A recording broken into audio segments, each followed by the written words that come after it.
glorified.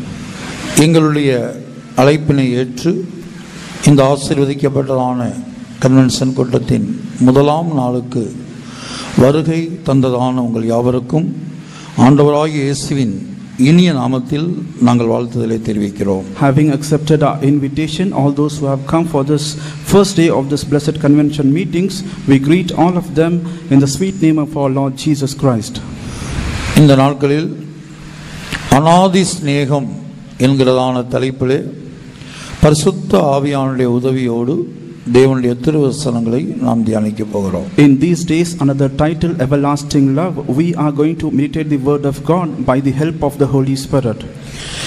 எரேமியா தீர்க்கதரிசன புத்தகம் 31ஆம் அதிகாரம் 3ஆம் வசனத்தை வாசிப்போம். Prophetical book of Jeremiah chapter 31, let us read verse 3. பூர்வ காலம் முதல் கர்த்தர் எனக்கு தரிசனையானார் என்பாய். ஆம், அநாதி சிநேகத்தால் உன்னை சிநேகித்தேன், ஆதலால் காருண்யத்தால் உன்னை இழுத்துக் கொள்ளுகிறேன். The Lord hath appeared of old unto me, saying, Yea, I have loved thee with an everlasting love, therefore with loving kindness have I drawn thee. கர்த்தருடைய பரிசுத்த நாமத்திற்கு மகிமை உண்டாகட்டும். Glory be to the Lord's holy name. அநாதி ஸ்நேகம் என்றால் என்ன? What do you mean by everlasting love? தேவன் மனிதன் மேல் வைத்திருக்கிறதான அந்த அன்பு அநாதி ஸ்நேகமாய் இருக்கிறது. Even the love of the Lord placed upon man is the everlasting love. இந்த அநாதி ஸ்நேகம் என்று சொல்லும்போது அதற்கு துவக்கமும் இல்லை, முடிவும் இல்லை. When it is said about this everlasting love, there is no beginning, neither the end of it. தேவனுடைய அன்பு மாத்திரமே துவக்கமும் முடிவும் இல்லாத ஒரு விலையேறப்பட்ட மனித வார்த்தைகளால் மனித ஞானத்தினால் வர்ணிக்க முடியாத ஒரு அன்பாக இருக்கிறது. The love of God alone is the love that can't be just explained by the words of man. It can't be explained, and that is the love of God. கர்த்தருடைய பரிசுத்த நாமத்திற்கு மகிமை உண்டாகட்டும். Glory be to the Lord's holy name. இந்த உலகத்திலே நாம் 4 விதமான அன்பை பார்க்கலாம். In this world we can see 4 types of love. இன்றைக்கு இந்த உலகத்திலே முழு உலகத்திலும் ஜீவிக்கிற ஜனங்கள் மத்தியிலே 4 விதமான அன்புள்ளதான அல்லது அன்பை வெளிப்படுத்துகிறதான ஜனங்களை நாம் பார்க்கலாம். Among all the people living in this whole world, we can see 4 types of love that is revealed among the people in this world. சத்திய வேதத்திலும் பழைய ஏற்பாட்டிலும் புதிய ஏற்பாட்டிலும் இந்த மொத்த வேதத்தையும் நாம் கவனமாய் படிப்போமானால் அதே 4 விதமான அன்பு வேதத்திலும் இருப்பதை நாம் பார்க்கலாம். From the scriptures, when we are reading even in the New Testament and also in the Old Testament, we can also see these 4 types of love. இந்த நாட்களிலே தேவனுடைய அநாதி ஸ்நேகம் மனிதன் மேல் தேவன் வைத்திருக்கிறாரே, ஒரு துவக்கமில்லாத, ஒரு முடிவே இல்லாத ஒரு விலையேறப்பட்ட அன்பு, அந்த அன்பை நாம் விளங்கிக் கொள்ள வேண்டுமானால் மற்ற 3 அன்புகளை குறித்து நாம் தெளிவாக அறிந்திருக்க வேண்டும். In these days about the everlasting love, even the love of God that has no beginning neither the end of it, so that we should know about that everlasting love, and before that we should know about those 3 types of love. மற்ற 3 அன்புகளுக்கும் ஒரு துவக்கமும் இருக்கிறது, ஒரு முடிவும் இருக்கிறது. For all the other 3 types of love, there is the beginning and also the end. மற்ற 3 அன்புகளும் அது ஒளிந்து போகக்கூடிய, அழிந்து போகக்கூடிய அன்பாக இருக்கிறது. All the other 3 types of love that is going to perish, and that is the one that is going to be destroyed. கர்த்தருடைய பரிசுத்த நாமத்திற்கு மகிமை உண்டாகட்டும். Glory be to the Lord's holy name. ஆகவே ஒவ்வொரு நாளும் மற்ற 3 அன்புகளில் இருந்து 1-2 விஷயங்களை நாம் பார்த்துவிட்டு தேவனுடைய இந்த அநாதி ஸ்நேகத்தினுடைய மேன்மையை நாம் தியானிக்க போகிறோம். Each and every day 1 or 2 things from the 3 types of love we are just going to see, and after that we are going to meditate about the everlasting love of God. முதலாவதாக வேதத்திலே நாம் காணப்படுகிறதான அன்பின் முதல் அம்சத்தை நாம் பார்க்கும்போது, அதாவது பிலியோ, கிரேக்க பாஷையில் பிலியோ என்கிறதான வார்த்தை இந்த அன்புக்கு பயன்படுத்தப்பட்டிருக்கிறது. And firstly, when we are seeing the first characteristic of this love, and even the word called filio in the Grecian tongue, it is used in the scriptures. இந்த அன்பு ஒரு சோசியல் லவ், பொதுவான ஒரு அன்பாக காணப்படுகிறது. And this love is seen as a social love. படிக்கிற இடங்களிலே ஒரு மாணவன் அல்லது ஒரு மாணவி சக மாணவனிடத்திலே காண்பிக்கக்கூடிய ஒரு அன்பு. In the places of education, a love that is showed by a male student towards a female student. ஒரு வேலை ஸ்தலத்தில் நீங்கள் வேலை பார்க்கும்போது சக வேலைக்காரர்களிடத்தில் அல்லது உடன் பணிபுரியக்கூடிய மற்றவர்களிடத்திலே நாம் செலுத்துகிறதான அன்பு. In the places of the profession, when you are working, and even the work that is showed to the co-workers. ஒரு எஜமான் அவனுடைய வேலைக்காரன், எஜமான் வேலைக்காரன் மேல் வைத்திருக்கிற அன்பு, வேலைக்காரன் எஜமான் மேல் வைத்திருக்கிற அன்பு. A master and a servant, the love of the master towards the servant is the love or towards the master by the servant. இப்படி மனிதர்கள் மேல் வைத்திருக்கிற அன்பு மாத்திரமல்ல, ஒரு மனிதன் தன்னுடைய வேலையின் மேல் வைத்திருக்கிற அன்பு, ஒரு படிக்கிற மாணவனோ மாணவியோ தன்னுடைய கல்வியின் மேல் வைத்திருக்கிற அன்பு. And even the love the man he is having upon his work, and also the love towards his education by the students. கர்த்தருடைய பரிசுத்த நாமத்துக்கு உண்டாகட்டும். Glory be to the Lord's holy name. அது மாத்திரமல்ல, ஒரு மனிதன் இந்த உலகத்திலே ஜீவிக்கும்போது தன்னுடைய கௌரவம் அல்லது தன்னுடைய சுயமரியாதை, தன்மானம் இவைகளின் மேல் வைத்திருக்கிறதான அன்பு. Not only that, when a man he is living in this earth, a man he is having the love towards his prestige and also towards his self-respect. இப்போது நான் சொல்லுகிற அன்பை பரவலாக முழு உலகத்திலேயும் இந்த அன்பை நாம் பார்க்கலாம். The love that I am saying, and we can see all this love that is existing in this world. அந்த அன்பு வேதத்திலும் நாம் பார்க்கிறோம். And even that same love we are seeing in the scriptures too. இந்த அன்புக்கு ஒரு துவக்கம் இருக்கிறது, இந்த அன்புக்கு ஒரு முடிவு இருக்கிறது. For this love there is a beginning, and also for there is an end for it. இப்ப நீங்கள் சபையிலே ஒரு தேவனுடைய பிள்ளையாக கடந்து வந்த பிற்பாடு, இப்ப நான் ஒரு ஊழியக்காரனாக இருக்கிறேன், இவர் ஒரு விசுவாசியா இருக்கிறார், எனக்கு இவரை தெரியும், இவரிடத்தில் நான் அன்பு கூறுகிறேன் என்று சொன்னால், இந்த பிலியோ என்கிற அன்பை நான் இவர் மேல் வைக்கலாம். After coming to the church as a believer, you are the believers, I am a servant of God and he is a believer, and I can place this love called filio upon him. கர்த்தருடைய பரிசுத்த நாமத்துக்கு உண்டாகட்டும். Glory be to God. ஒரு ஊழியர் மற்றொரு ஊழியர் மேல இந்த பிலியோ என்கிற அன்பை வைக்கலாம். And even a servant of God, he can place this love called filio upon another servant of God. ஒரு விசுவாசி மற்றொரு விசுவாசியினிடத்திலே வைத்திருக்கிற அன்பு இந்த பிலியோ அன்பாக இருக்கலாம். A believer upon another believer, this love is the filio love. கர்த்தருடைய பரிசுத்த நாமத்திற்கு மகிமை உண்டாகட்டும். Glory be to the Lord's holy name. இரண்டாவது அன்பை குறித்து நாம் பார்க்கும்போது, இது குடும்ப சம்பந்தப்பட்ட இரத்த சம்பந்தமான உறவுகளுக்கு இடையில் காணப்படுகிற அன்பு. When we are seeing about the second type of love, this is a love that is seen among the family and the blood relations. இதற்கு கிரேக்க பாஷையிலே ஸ்டோர்ஜ் என்று ஒரு கூட்ட வல்லுநர்கள் சொல்லுகிறார்கள், உச்சரிப்பிலே ஸ்டோர்ஜ் என்று சொல்லுகிறார்கள். மற்றொரு கூட்ட வேத வல்லுநர்கள் ஸ்டாகே என்று சொல்லுகிறார்கள். And for this the Grecian tongue, even the biblical scholars, they are saying as the storge, and another group of scholars they are saying as stage. இந்த உலகத்துல ஒரு தகப்பன் தன் பிள்ளையின் மேல் வைத்திருக்கிற அன்பு, தாய் பிள்ளையின் மேல் வைத்திருக்கிற அன்பு, கணவன் மனைவியின் மேல் வைத்திருக்கிற அன்பு, பிள்ளைகள் பெற்றோர் மேல் வைத்திருக்கிற அன்பு, ஒரு சகோதரன் மற்றொரு சகோதரன் மேல் வைத்து குடும்ப உறவு.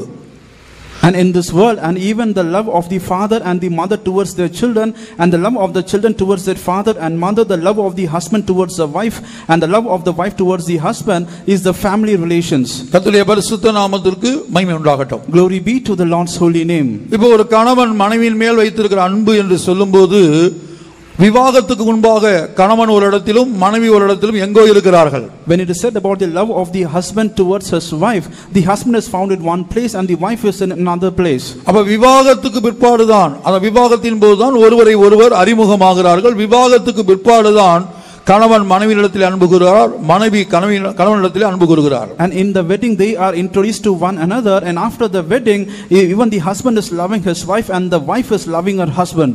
ஆகவே விவாகத்தின் போதுதான் அந்த அன்பு துவங்குகிறது. And in the wedding that love starts. அந்த அன்புக்கு ஒரு துவக்கம் இருக்கிறது. There is a beginning for that love. அதுபோல ஒரு தகப்பனுக்கு ஒரு குழந்தை பிறக்கும் போது இந்த உலகத்தில் அந்த குழந்தை பிறந்த பிற்பாடுதான் அந்த தகப்பன் அந்த குழந்தையின் இடத்தில் அன்பு கூறுகிறார். அந்த குழந்தை வளர்ந்து வரும்போது இவர் தகப்பன் என்று தெரிந்த பிற்பாடு அந்த குழந்தை அன்பு கூறுகிறது. ஆகவே அந்த அன்புக்கும் ஒரு துவக்கம் இருக்கிறது. And similarly, when a child is born to the father, after the child is born, the father is loving the child, and when the child is knowing that it is his father and he is starting to love the father, there is a beginning for that love. இந்த குடும்ப சம்பந்தப்பட்ட அன்புகள் ஒரு சந்தர்ப்பம் வரும்போது, சில சோதனைகள் அல்லது சில போராட்டங்கள், சில பிரச்சனைகள் வரும்போது இந்த அன்பு முறிந்து போவதை உலகத்திலும் நாம் பார்க்கலாம், வேதத்திலும் முறிந்து போனதை நாம் பார்க்கலாம். And this family love, by means of various trials and afflictions and sufferings, we can see that this love is going to broke. We can see that in the word and also in the scriptures. ஆகவே முதல் அன்பு பிலியோ என்று அழைக்கப்படுகிறது. அது ஒரு social குடும்ப உறவு சம்பந்தப்பட்டது இல்லாமல் பொதுவாக படிக்கிற இடங்களில், ஸ்கூல்ல அல்லது சபையில் ஒரு விசுவாசி மற்றொரு விசுவாசியோடு அல்லது ஒரு ஊழியர் மற்ற ஊழியரோடு வைத்திருக்கிற அன்பு இந்த பிலியோ அன்பாக இருக்கலாம். And even this first love is called as a filial love. It is not the blood relation or the family love, but it is a love that a student is having towards one student in the places of the education, and also a believer towards another believer, and this is the filial love. ஒரு குறிக்கப்பட்ட காலேஜில் அந்த மாணவன் சேர்ந்த பிற்பாடு அங்கே அவருக்கு ஒரு ஃப்ரெண்ட்ஷிப் உண்டாகிறது. ஆகவே அந்த அன்புக்கு ஒரு துவக்கம் இருக்கிறது. அந்த அன்பு சில வேளையில் சீக்கிரமாய் முடிந்து போகலாம். When a student he is admitted in the college, there is a friendship happening, and there is the beginning of the love. In a shorter time, maybe that friendship or the love is going to over. பிலியோ அன்புக்கும் துவக்கம் இருக்கிறது, முடிவு இருக்கிறது. பெற்றோர் குடும்ப சம்பந்தப்பட்ட உறவுகள் பற்றிய அன்புக்கும் ஒரு துவக்கம் இருக்கிறது, சில வேளை சீக்கிரமாய் முடிந்து போகிறது. And even for the filial love, and there is a beginning and the end of it, and also for the family love, the blood relations love, also there is a beginning and the end of it, and it is going to be over. மூன்றாவதாக ஒரு அன்பை குறித்து நாம் உலகத்திலும் பார்க்கலாம், வேதத்திலும் பார்க்கலாம். The third type of love, we can see that in the world and also in the scriptures. இதற்கு வேதத்திலே சார்கினோஸ், சார்கிக் கோஸ் என்று எழுதப்பட்டிருக்கிறது. And in the scripture it is written as sarkimos and sarkikos. ரெண்டு பதங்கள் இந்த அன்புக்கு கிரேக்க பாஷையிலே வேதத்தில் பயன்படுத்தப்பட்டிருக்கிறது. And even the two words in the Grecian tongue, it is used in the scriptures. இது மாம்ச அன்பாய் இருக்கிறது. This is the carnal love. ஒரு சகோதரனுக்கு ஒரு சகோதரியின் மேல் உண்டாகிற மாம்ச சம்பந்தப்பட்டதான அன்பு. And this is the carnal love for a brother towards a sister. அதற்கு வேதத்திலே சார்கினோஸ் அல்லது சார்கிகோஸ் என்கிற வார்த்தை பயன்படுத்தப்பட்டிருக்கிறது. And for that in the scripture the sarkimos and the sarkikos is used in the scriptures. ஆனால் கிரேக்க வேத வல்லுனர்கள் பொதுவாக இந்த மாம்ச அன்புக்கு அவர்கள் பயன்படுத்துகிற வார்த்தை எராஸ் என்கிறதான வார்த்தையை பயன்படுத்துகிறார்கள். But even the Grecian biblical scholars for this carnal love, they are making use of the word eros. கர்த்தருடைய பரிசுத்த நாமத்துக்கு உண்டாகட்டும். Glory be to the Lord's holy name. இந்த புதிய ஏற்பாடு கிரேக்க பாஷையிலிருந்து மொழிபெயர்க்கப்பட்டது. And even this New Testament is translated from the Grecian tongue. ஆனால் eras என்கிறதான கிரேக்க பதம் வேதத்தில் பயன்படுத்தப்படவில்லை. And even the word called eros in the Grecian tongue is not used in the scriptures. அதே அர்த்தமுள்ள சார்கினோஸ், சார்கிகோஸ் என்கிறதான பதம் இந்த புதிய ஏற்பாட்டிலே பல இடங்களில் பயன்படுத்தப்பட்டிருக்கிறது. And even the same word sarkimos and the sarkikos is used in many places in the New Testament. அப்ப இந்த மாம்ச அன்புக்கும் கூட ஒரு துவக்கம் இருக்கிறது, ஒரு முடிவு இருக்கிறது. Even for this carnal love there is a beginning and also an end for it.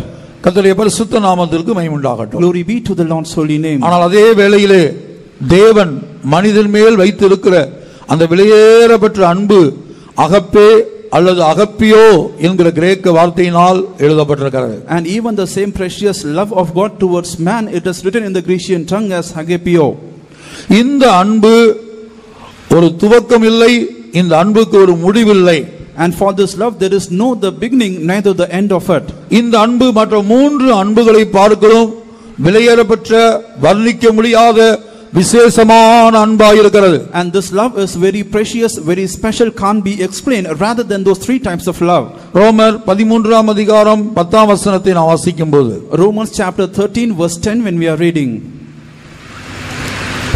அன்பானது பிறனுக்கு பொல்லாங்கு செய்யாது, ஆதலால் அன்பு நியாயப்பிரமாணத்தின் நிறைவேறுதலாய் இருக்கிறது. Love worketh no ill to his neighbor, therefore love is the fulfilling of the law. இங்கே நாம் பார்க்கிறோம், அன்பானது பிறனுக்கு பொல்லாங்கு செய்யாது. இது அன்புடைய முதல் விசேஷமான தன்மை. And here we are seeing the first characteristic of the love, that the love will not do ill to his neighbor. இங்கே சொல்லப்பட்ட அன்பு, இந்த அன்பு என்கிற வார்த்தை மற்ற மூன்று அன்புகள் அல்ல, இது தேவ அன்பை வெளிப்படுத்துகிறது. The word love used in this word, and it's not the other three types of love, but love, and it signifies the love of God. இந்த இடத்திலே அன்பு என்கிற வார்த்தைக்கு கிரேக்க பாஷையிலே அகப்பே அல்லது அகப்பியோ என்று வார்த்தை பயன்படுத்தப்பட்டிருக்கிறது. அது தேவ அன்பை குறிக்கக்கூடிய பதமாக இருக்கிறது. Agape or agapio is the word that is being used, the love here, and it signifies the love of God. ஆனால் அதே வேளையிலே இப்ப நான் சொன்னது போல பிலியோ என்று சொல்லக்கூடிய அன்பு, சிநேகிதர்கள் மத்தியிலே உண்டாகக்கூடிய அன்பு, உலகத்திலே உண்டாகக்கூடிய அந்த அன்பு பொல்லாங்கு செய்யக்கூடிய ஒரு தன்மை அந்த அன்புக்குள் இருக்கிறது. But at the same time the love called filio, and even the love among the companions, the love in this world, and that is the love that is having the characteristic to do evil. அதுபோல storage என்று சொல்லக்கூடிய குடும்ப சம்பந்தப்பட்ட அன்பு, அது stock என்று சொல்லக்கூடிய குடும்ப சம்பந்தப்பட்ட அந்த அன்புலையும் கூட அந்த அன்பு பொல்லாங்கு செய்துவிடும். And even the love called storge in the family love, and also that love it will do evil. அதுபோல சார்கினோஸ் சார்கிகோஸ் என்று அழைக்கப்படுகிற அந்த மாம்ச அன்பு கூட ஒரு பொல்லாங்கை யாரிடத்தில் அன்பு கூறுகிறோமோ அவர்களுக்கோ, இல்ல இவர் மேல நான் அன்பு வைத்திருக்கிறேன், இவரை ஒருவர் பகைக்கிறார், அப்போது நான் என்ன செய்வேன், இவர் மேல் வைத்திருக்க அன்பு நிமித்தம் நான் அவரை பகைப்பேன், அவருக்கு பொல்லாங்கு செய்வேன். உதாரணத்துக்கு சொல்றேன், இப்ப பிலியோ, இப்ப நான் உங்க மேல வைத்திருக்க அன்பு பிலியோ அன்பு. இப்ப நான் உங்களை இவரிடத்துல அன்பு வைத்திருக்கிறேன், இவரை ஒருவர் பகைக்கிறார், அதை நான் அறிகிறேன், அப்ப நான் என்ன செய்வேன், அவரை நான் பகைப்பேன். And even the love upon him is the filial love. Even anyone is hating him, I will be hating them. இது பிலியோ அன்பு. நான் இவர் மேல் வைத்திருக்க அன்பு பிலியோ அன்பு. And this is the filial love that is having upon him. கர்த்தருடைய பரிசுத்த நாமத்துக்கு உண்டாகட்டும். Glory be to God.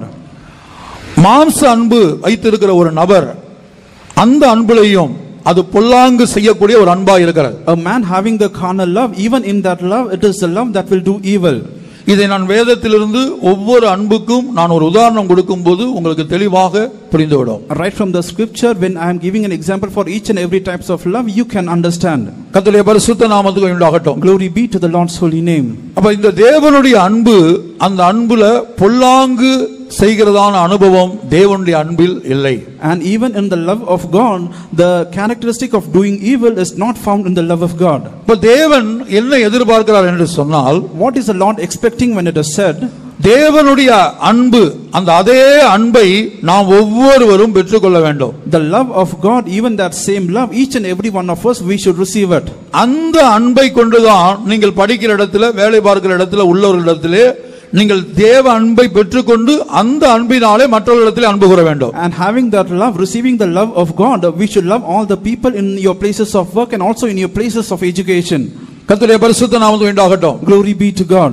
ஆகவே வேலை பார்க்கிற இடத்துல, அது படிக்கிற இடங்களில, சபையில இந்த பிலியோ அன்பு கூறாமல் ஒரு தேவனுடைய பிள்ளை தேவனுடைய அகப்பே என்கிற அன்பை பெற்றுக்கொண்டு அந்த அன்பை கொண்டு தன்னுடைய சக ஊழியர்களை அல்லது சக ஜனங்களை அல்லது கூட வேலை பார்க்கிறவர்களை அன்பு கூற வேண்டும். And even the love called filio, and even the people in the places of work, in the places of education, and also in the church, you should have the love of God and you should be loving the people there. அதுபோல பெற்றோர்கள் தங்களுடைய பிள்ளைகளிடத்தில் அன்பு கூறுவது அந்த storage என்கிற அன்பா இருக்கக்கூடாது. ஏனென்றால் அந்த அன்பு பொல்லாங்கு செய்யக்கூடிய அன்பா இருக்கிறது. அந்த அன்பு சிலவேளை கொலை கூட செய்யும். And even the parents loving their children, it should not be the storge love, and that is the love that will do evil, and in some of the times it will murder too. ஆகவே தான் தேவ அன்பினால் ஒவ்வொரு பெற்றோரும் நிரம்பி தங்கள் பிள்ளைகளை அன்பு கூற வேண்டும். கணவன் தேவ அன்பினால் நிறைந்து மனைவியை அன்பு கூற வேண்டும். மனைவி தேவ அன்பினால் நிறைந்து கணவனிடத்திலே அன்பு கூற வேண்டும். By the love of God, the parents, they should be filled and they should love their children. The husband, he should be filled by the love of God, he should love his wife, and the wife, she should be filled by the love of God and she should love her husband. தேவ அன்பினால் நாம் நிரப்பப்படும்போது அங்கே மாம்ச அன்பு ஒருபோதும் வராது. When we are filled by the love of God, in that place the carnal love will not come. ஆகவே இந்த நாட்களில் ஒவ்வொரு நாளும் ஒவ்வொரு அன்பை குறித்தும் ஆவியானுடைய ஏவுதலின்படி நாம் சிந்திக்கலாம். And thereby in these days, each and every day, we will be meditating by the Holy Spirit about each and every type of love. இப்போ உதாரணமாக பிலியோ என்கிற அன்புக்கு இன்றைக்கு 2 உதாரணங்களை நான் வேதத்திலிருந்து கொடுக்கிறேன். As an example for the love called filio, I am just giving 2 examples from the scriptures. முதலாவதாக பழைய ஏற்பாட்டு காலத்திலே சவுல் தாவீதின் மேல் வைத்ததான அன்பு. And firstly, in the Old Testament period, the love of Saul upon David. இது ஒரு பிலியோ அன்பாக இருக்கிறது. And this is a filial love. 1 Samuel 16ஆம் அதிகாரம் 21 22 வசனங்களை வாசிப்போம். 1 Samuel chapter 16 verse 21 and 22. அப்படியே தாவீது சவுலிடத்தில் வந்து அவனுக்கு முன்பாக நின்றான். அவன் இவனை மிகவும் சிநேகித்தான். அவனுக்கு இவன் ஆயுததாரியானான். சவுல் ஈசாயினிடத்தில் ஆள் அனுப்பி, தாவீது எனக்கு முன்பாக நிற்கட்டும், என் கண்களில் அவனுக்கு தயவு கிடைத்தது என்று சொன்னான். And David came to Saul and stood before him, and he loved him greatly, and he became his armor bearer. And Saul sent to Jesse, saying, Let David, I pray thee, stand before me, for he hath found favor in my sight. கர்த்தருடைய பரிசுத்த நாமத்திற்கு மகிமை உண்டாகட்டும். Glory be to the Lord's holy name. சவுலுக்கு தாவீதின் மேல் மிகவும் ஒரு அன்பு உண்டானதாக நாம் இங்கே பார்க்கிறோம். We are seeing here that Saul he had a great love upon David. இந்த அன்பு உண்டான போது சவுல் என்ன செய்தான்? தாவீதின் தகப்பனிடத்தில் சொல்லி, இனிமேல் தாவீது எப்போது என்னோடு இருக்கட்டும், எனக்கு முன்பாக இருக்கட்டும், என் கூடயே இருக்கட்டும் என்று கேட்டுக்கொண்டான். When this love happened, what has this Saul done? This Saul he has said to the David, father of David, that always this David he should be with me, and he should be always presenting himself before me. கர்த்தருடைய பரிசுத்த நாமத்திற்கு மகிமை உண்டாகட்டும். Glory be to the Lord's holy name. இதுதான் பிலியோ என்று சொல்லப்படக்கூடிய என்று அழைக்கப்படக்கூடிய ஒருவித அன்பு. And this is the one type of love that is called the filial love. இந்த அன்புக்கு ஒரு துவக்கம் இருந்தது. And there was the beginning for this love. தாவீதை சவுல் சந்திப்பதற்கு முன்பாக தாவீது யார் என்றே சவுலுக்கு தெரியாது. And before Saul was about to meet David, and even Saul he did not know who David was. ஆகவே கண்களுக்கு தெரியாத ஒரு தாவீதின் மேல் சவுலுக்கு அன்பு இருக்க சாத்தியமே இல்லை. And it is not possible that a love it would have been for Saul upon David. ஒரு சந்தர்ப்பத்திலே தாவீதை Saul சந்திக்கிறான். In one instance Saul he was meeting David. அன்பு கூறுகிறான். He was loving him. ஆகவே சவுல் தாவீதின் மேல் வைத்த இந்த அன்புக்கு ஒரு துவக்கம் இருக்கிறது. And thereby the love of Saul upon David there was a beginning. இந்த அன்பு பாதியிலே முடிந்து போவதை நாம் பார்க்கிறோம். We are seeing that this love is going to finish in a halfway. 1 Samuel 18ஆம் அதிகாரம் 7 முதல் 9 வரை உள்ள வசனங்களை வாசிக்கும்போது 1 Samuel chapter 18 verse 7 to 9 when you are reading. அந்த ஸ்திரீகள் ஆடி பாடுகையில் சவுல் கொன்றது 1000, தாவீது கொன்றது 10000 என்று முறையாக பாடினார்கள். அந்த வார்த்தை சவுலுக்கு விசனமாயிருந்தது. அவன் மிகுந்த எரிச்சல் அடைந்து, தாவீதுக்கு 10000, எனக்கோ 1000 கொடுத்தார்கள், இன்னும் ராஜாங்க மாத்திரம் அவனுக்கு குறைவாயிருக்கிறது என்று சொல்லி அந்நாள் முதற்கொண்டு சவுல் தாவீதை காய்மகாரமாய் பார்த்தான். 11ஆம் வசனம். அப்பொழுது சவுல் தாவீதை சுவரோடே சேர்த்து உருவ குத்தி போடுவேன் என்று ஈட்டியை அவன் மேல் எறிந்தான். ஆனாலும் தாவீது விலகி 2 தரம் அவனுக்கு தப்பினான். கர்த்தருடைய பரிசுத்த நாமத்திற்கு மகிமை உண்டாகட்டும். Glory be to the Lord's holy name. தாவீதை மிகவும் நேசித்தான் என்று நாம் சவுலை குறித்து பார்த்தோம். We have seen about Saul that he loved David much. அப்படி நேசித்தபடினால் தாவீதின் தகப்பனிடத்திலே கேட்டுக்கொண்டான், இனி தாவீது உங்க வீட்டில் இருக்க வேண்டாம், எப்போதும் அவன் என்னோடு எனக்கு முன்பாக இருக்கட்டும். For the sake of his love he has asked to the David's father that always this David he should be with me, he should not be found in your house. கர்த்தருடைய பரிசுத்த நாமத்துக்கு உண்டாகட்டும். Glory be to the Lord's holy name. ஆனால் இப்படி சவுல் தாவீது மேல் வைத்த அன்பு ஒரு குறிக்கப்பட்ட காலகட்டத்தில் வந்தபோது, அது ஒரு குறிக்கப்பட்ட காரியம் வந்தபோது அந்த அன்பு முறிந்து போவதை நாம் பார்க்கிறோம். And even the love of Saul upon David, when a particular thing or instance is coming, we are seeing that this love was over. இந்த அன்பு முறிந்து போக காரணம் ஸ்திரீகள் பாடின ஒரு பாட்டு. The reason that this love was over, that a song sung by the woman. தாவீதை புகழ்ந்து சவுலை பார்க்கலும் தாவீது விசேஷமானவன் மேன்மையானவன் என்கிற அர்த்தத்திலே அந்த ஸ்திரீகள் புகழ்ந்து பாடின போது, அந்த பாடலை சவுல் கேட்டபோது அன்று முதல் அவனை காய்மகாரமாய் பார்த்தான். And even the woman they were singing about David, that his excellency was much high, and looking to that song, hearing to that song, the Saul he was hating David. மாத்திரமல்ல, தாவீதை கொலை செய்யவும் அவன் துணிந்ததாக நாம் பிற்பாடு 11ஆம் வசனத்திலே வாசிக்க கேட்டோம். And not only that, in verse 11 we have heard that the Saul he was presumptuous to kill David. ஆகவே இந்த பிலியோ அன்பு இன்றைக்கு உலகத்தில் பரவலாக இருப்பதை நாம் பார்க்கிறோம். And thereby this filial love is being spread all over the world, we are seeing. படிக்கிற இடங்களில் ஒருவரிடத்தில் அன்பு கூறலாம். In our places of education, the people they are loving one another. வேலை ஸ்தலத்திலே ஒருவர் மற்றொருவரிடத்தில் அன்பு கூறலாம், பழகலாம், நெருங்கி பழகலாம். And even the places of work they are just drawing closer together and loving. சபையிலும் கூட ஒரு தேவனுடைய பிள்ளை மற்றொரு தேவனுடைய பிள்ளையிடத்தில் பழகுகிறார்கள். And also in the church, one child of God, another child of God, they are having this love.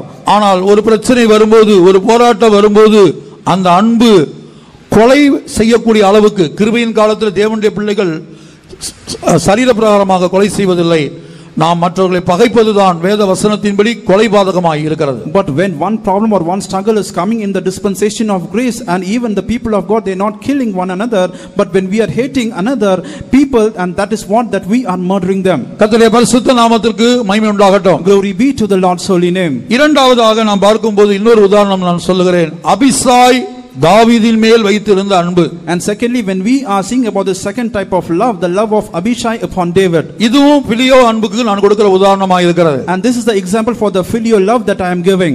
இந்த அபிசாய் தாவீதின் மேல் வைத்திருந்த அன்பு, and even the love of Abishai upon David, சவுலை கொலை செய்யக்கூடிய அளவுக்கு, தாவீதுக்காக சவுலை கொலை செய்யக்கூடிய அளவுக்கு இந்த Abishai துணிந்தான். And for the sake of David, this Abishai, he was presumptuous to kill Saul. அதைத்தான் நான் துவக்கத்திலே சொன்னேன், நான் இவரிடத்தில் அன்பு வைத்திருக்கிறேன். That is what in the beginning I have said, I am loving him. வேற யாரோ ஒருவர் இவரை பகைக்கிறார், if anyone is hating him, இவருக்கு தீமை செய்கிறார், and doing evil to him, அதை நான் அறியும்போது, when I am knowing that, இவர் மேல் வைத்திருக்கிற அன்பின் நிமித்தமாக நான் அவரை பகைக்கிறேன். for the sake of the love upon him, I am hating him. ஆனால் தேவ அன்பு பொல்லாங்கு செய்யாத அன்பு. But even the love of God is the love that will not do evil. தேவ அன்பு சினமடையாத அன்பு. 1 கொரிந்தியர் 13ஆம் அதிகாரத்தில் சொல்லப்பட்டிருக்க அந்த தேவ அன்புடைய விசேஷங்கள் அந்த அதிகாரத்திலே வர்ணிக்கப்பட்டிருக்கிறது. In the book of 1 Corinthians chapter 13 about the love of God, it is explained. இது சினமடையாத அன்பு. And even the love, it does not want இந்த அன்புக்கு பொறாமை இல்லை. And this love, it will not be jealous. இந்த அன்பு தன்னை புகழாது. And this love will not boast about itself. இந்த அன்பு இருமாப்பாயிராது. And this love will not be partial. இந்த அன்பு, தேவ அன்பு ஒருபோதும் மற்றவர்களுக்கு தீங்கு நினையாது. And even the love of God to others, it will never think of the evil. 1 Samuel 26ஆம் அதிகாரம் 8-9 வசனங்களை வாசிப்போம். 1 Samuel chapter 26 verse 8 and 9. அப்பொழுது அபிசாய் தாவீதை பார்த்து, இன்று தேவன் உம்முடைய சத்துருவை உம்முடைய கையில் ஒப்பு கொடுத்தார், இப்போதும் நான் அவனை ஈட்டியினால் 2 குத்தாக குத்தாமல் ஒரே குத்தாக நிலத்தில் உருவ குத்தட்டுமா என்றான். தாவீது அபிசாயை பார்த்து, அவரை கொல்லாதே, கர்த்தர் அபிஷேகம் பண்ணுவித்தர் மேல் தன் கையை போட்டு குற்றமில்லாமல் போகிறவன் யார் என்று சொன்னான். Then said Abishai to David, God hath delivered thine enemy into thine hand this day. Now therefore let me smite him, I pray thee, with a spear even to the earth at once. I will not smite him the second time. And David said to Abishai, destroy him not, for who can stretch forth his hand against the Lord's anointed and be guiltless. தாவீதுக்காக இங்கே அவன் சவுலை அபிசாய் கொலை செய்ய துணிந்ததை நாம் பார்க்கிறோம். And we are seeing that for the sake of David, this Abishai, he was presumptuous to kill Saul. தாவீதின் மேல் அவனுக்கு அன்பு இருந்தது உண்மைதான். It was true that he was having the love upon David. ஆனால் தாவீதின் மேல் வைத்திருந்த அன்புக்காக தாவீதின் சத்துருவாய் காணப்படுகிற அபிஷேகம் பண்ணப்பட்ட ஒரு சவுலை இவன் கொலை செய்ய துணிந்தான். For the sake of the love upon David, and even Saul, who was an anointed man, he was presumptuous to kill him. கடைசியாக மிக முக்கியமான ஒரு உதாரணத்தை நான் சொல்லுகிறேன். And lastly, the most important example I am saying, சவுலுக்கும் அவனுடைய ஆயுததாரிக்கும் இடையிலே காணப்பட்ட, ஒரு எஜமானுக்கும் வேலைக்காரனுக்கும் இடையிலே காணப்பட்ட ஒரு அன்பு. For Saul and his armor bearer, and between the master and the servant, a love that was seen. ஒரு யுத்த களத்திலே சவுல் நிற்கும்போது அவன் தன்னுடைய ஆயுததாரியை பார்த்து சொல்லுகிறான், நீ என்னை குத்தி போடு, விருத்த சேதனம் இல்லாதவர்கள் வந்து என்னை குத்தி அவமானப்படுத்தாதபடிக்கு, அவர்கள் கையில் நான் சாகாதபடிக்கு உன் கையில் நான் சாகட்டும் என்று கேட்டுக்கொண்டான். In the battlefield, Saul, he was saying to his armor bearer that you should kill me, lest the uncircumcised people, they should not come and kill me, and I should not be dead by their hands. ஆனால் அவனுடைய ஆயுததாரி அதை செய்ய மிகவும் பயப்பட்டான். But even the armor bearer of him, he was much afraid to do that. தன் எஜமான் தன்னை குத்தி கொலை செய்ய வேண்டும் என்று கேட்டபோது அதை செய்ய ஆயுததாரிக்கு மனமில்லை, ஏனென்றால் அவ்வளவு அன்பு கூர்ந்தான். When his master asked that to the servant, that the servant should kill him, and even the armor bearer, he was not willing to kill him because he has loved him so much. எஜமான் மேல் அவன் வைத்திருந்த அன்பு வர்ணிக்க முடியாத அன்பு. And even the love upon the master, it can't be explained. கர்த்தருடைய பரிசுத்த நாமத்துக்கு உண்டாகட்டும். Glory be to the Lord's holy name. ஆகவே சவுல் என்ன செய்தான்? பட்டயத்தை நட்டு அதின் மேல் விழுந்தான். Thereby what has Saul done? He has planted the sword, and he has fallen upon that. அப்போது இந்த ஆயுததாரி அந்த காட்சியை கண்டபோது, and when this armor bearer has seen that sight, அவனும் என்ன செய்தான்? தன்னுடைய பட்டயத்தின் மேல் விழுந்து தானும் செத்து போனான் என்று வேதத்திலே பார்க்கிறோம். What he has done, even he has fallen to his sword and he was dead, we are seeing in the scriptures. 1 Samuel 31 அதிகாரம் 5ஆம் வசனம். 1 Samuel chapter 31 verse 5. சவுல் செத்து போனதை அவன் ஆயுததாரி கண்டபோது அவனும் தன் பட்டயத்தின் மேல் விழுந்து அவனோடே கூட செத்து போனான். And when his armor bearer saw that Saul was dead, he fell likewise upon his sword and died with him. Saul செத்து போன போது இந்த ஆயுததாரி நினைத்திருந்தால் அவனுக்கு ஒரு குடும்பம் இருந்தது, அவனுக்கு ஒரு வீடு இருந்தது, அவன் என்ன செய்யலாம், ஓடி தப்பித்து இருக்கலாம், தன்னுடைய ஜீவனை காத்துக்கொண்டு ஓடி போயிருக்கலாம். When Saul he was dead, for this armor bearer he was a family, he was having a family, he was having a house, he could have escaped his life, he could have fled away. ஆனால் அவன் அப்படி செய்யவில்லை. But he did not do so. Saul செத்து போனதை கண்டபோது அவன் என்ன செய்தான், தானும் தன்னுடைய பட்டயத்தின் மேல் விழுந்து செத்து போனான், அதாவது தற்கொலை செய்து கொண்டான். When he has seen that Saul he was dead, what he has done, he has fell upon his sword, and or else he has committed suicide. கர்த்தருடைய பரிசுத்த நாமத்துக்கு உண்டாகட்டும். Glory be to the Lord's holy name. இன்றைக்கு தற்கொலை செய்து கொள்ள வேண்டும் என்கிற எண்ணத்தோடு நீ தேவ சமூகத்திலே கடந்து வந்திருக்கிறாய். Today with the mind of committing suicide, you have come across to the presence of God. பரிசுத்த ஆவியானவர் சொல்லி அனுப்பினார், இந்த இடத்திலே தற்கொலை செய்ய வேண்டும் என்ற எண்ணத்தோடு அந்த ஆவி சில நாட்களாகவே உன்னை அலக்கழித்துக் கொண்டிருக்கிறது. The Holy Spirit has said and sent me, and even the spirit of suicide is just tormenting you so that you should be committing suicide, and it was a number of days towards you. கர்த்தருடைய பரிசுத்த நாமத்துக்கு உண்டாகட்டும். Glory be to the Lord's holy name. சவுலுக்காக அவனுடைய ஆயுததாரி தன்னுடைய ஜீவனை மாய்த்து கொண்டான். For the sake of Saul, and even the armor bearer of him has killed his life. இன்றைக்கு ஏதோ ஒரு காரியத்துக்காக தற்கொலை செய்து கொள்ள வேண்டும் என்கிற எண்ணம் சில மாதங்களாக உன்னை அலக்கழித்துக் கொண்டிருக்கிறதை கர்த்தர் காண்கிறார். For the sake of any of the things, for many months even the spirit of suicide is tormenting you, that you should commit suicide. The Lord is looking to that. உன்னை நேசிக்கக்கூடிய துவக்கமும் முடிவும் இல்லாத உன்மேல் அன்பு வைத்திருக்கிறதான ஒரு தேவன் உனக்கு இருக்கிறார். And there is a God for you that has placed the love for you, and for that love there is no beginning neither the end. ஏதோ அழிந்து போகிற விஷயங்களுக்காக, ஒன்றுமில்லாத காரியங்களுக்காக நீ ஏன் உன்னை மாய்த்துக் கொள்ள நினைக்கிறாய்? For the perishing thing, for the things that are not, why you are thinking to end your life? இதற்கு காரணம் உன்னுடைய ஜீவியத்திலே கடந்து வந்த அந்த பிலியோ என்கிற அன்புதான் உன்னை இப்ப ஏதோ ஒரு நபருக்காக, ஏதோ ஒரு காரியத்துக்காக உன்னை தற்கொலை செய்ய தூண்டிக் கொண்டிருக்கிறது. And even the cause of that, the filial love that has come across in your life, for any of the member, for any of the things, that filial love is just urging your life. உன் ஜீவியத்திலே நீ இடம் கொடுத்திருந்ததான இந்த பிலியோ அன்பு இப்ப ஏதோ ஒரு விஷயத்திற்காக உன்னை தற்கொலை செய்யும்படியாக தூண்டிக் கொண்டிருக்கிறது. And even the filial love that you have given room for that in your life, and it is urging you so that you should commit suicide.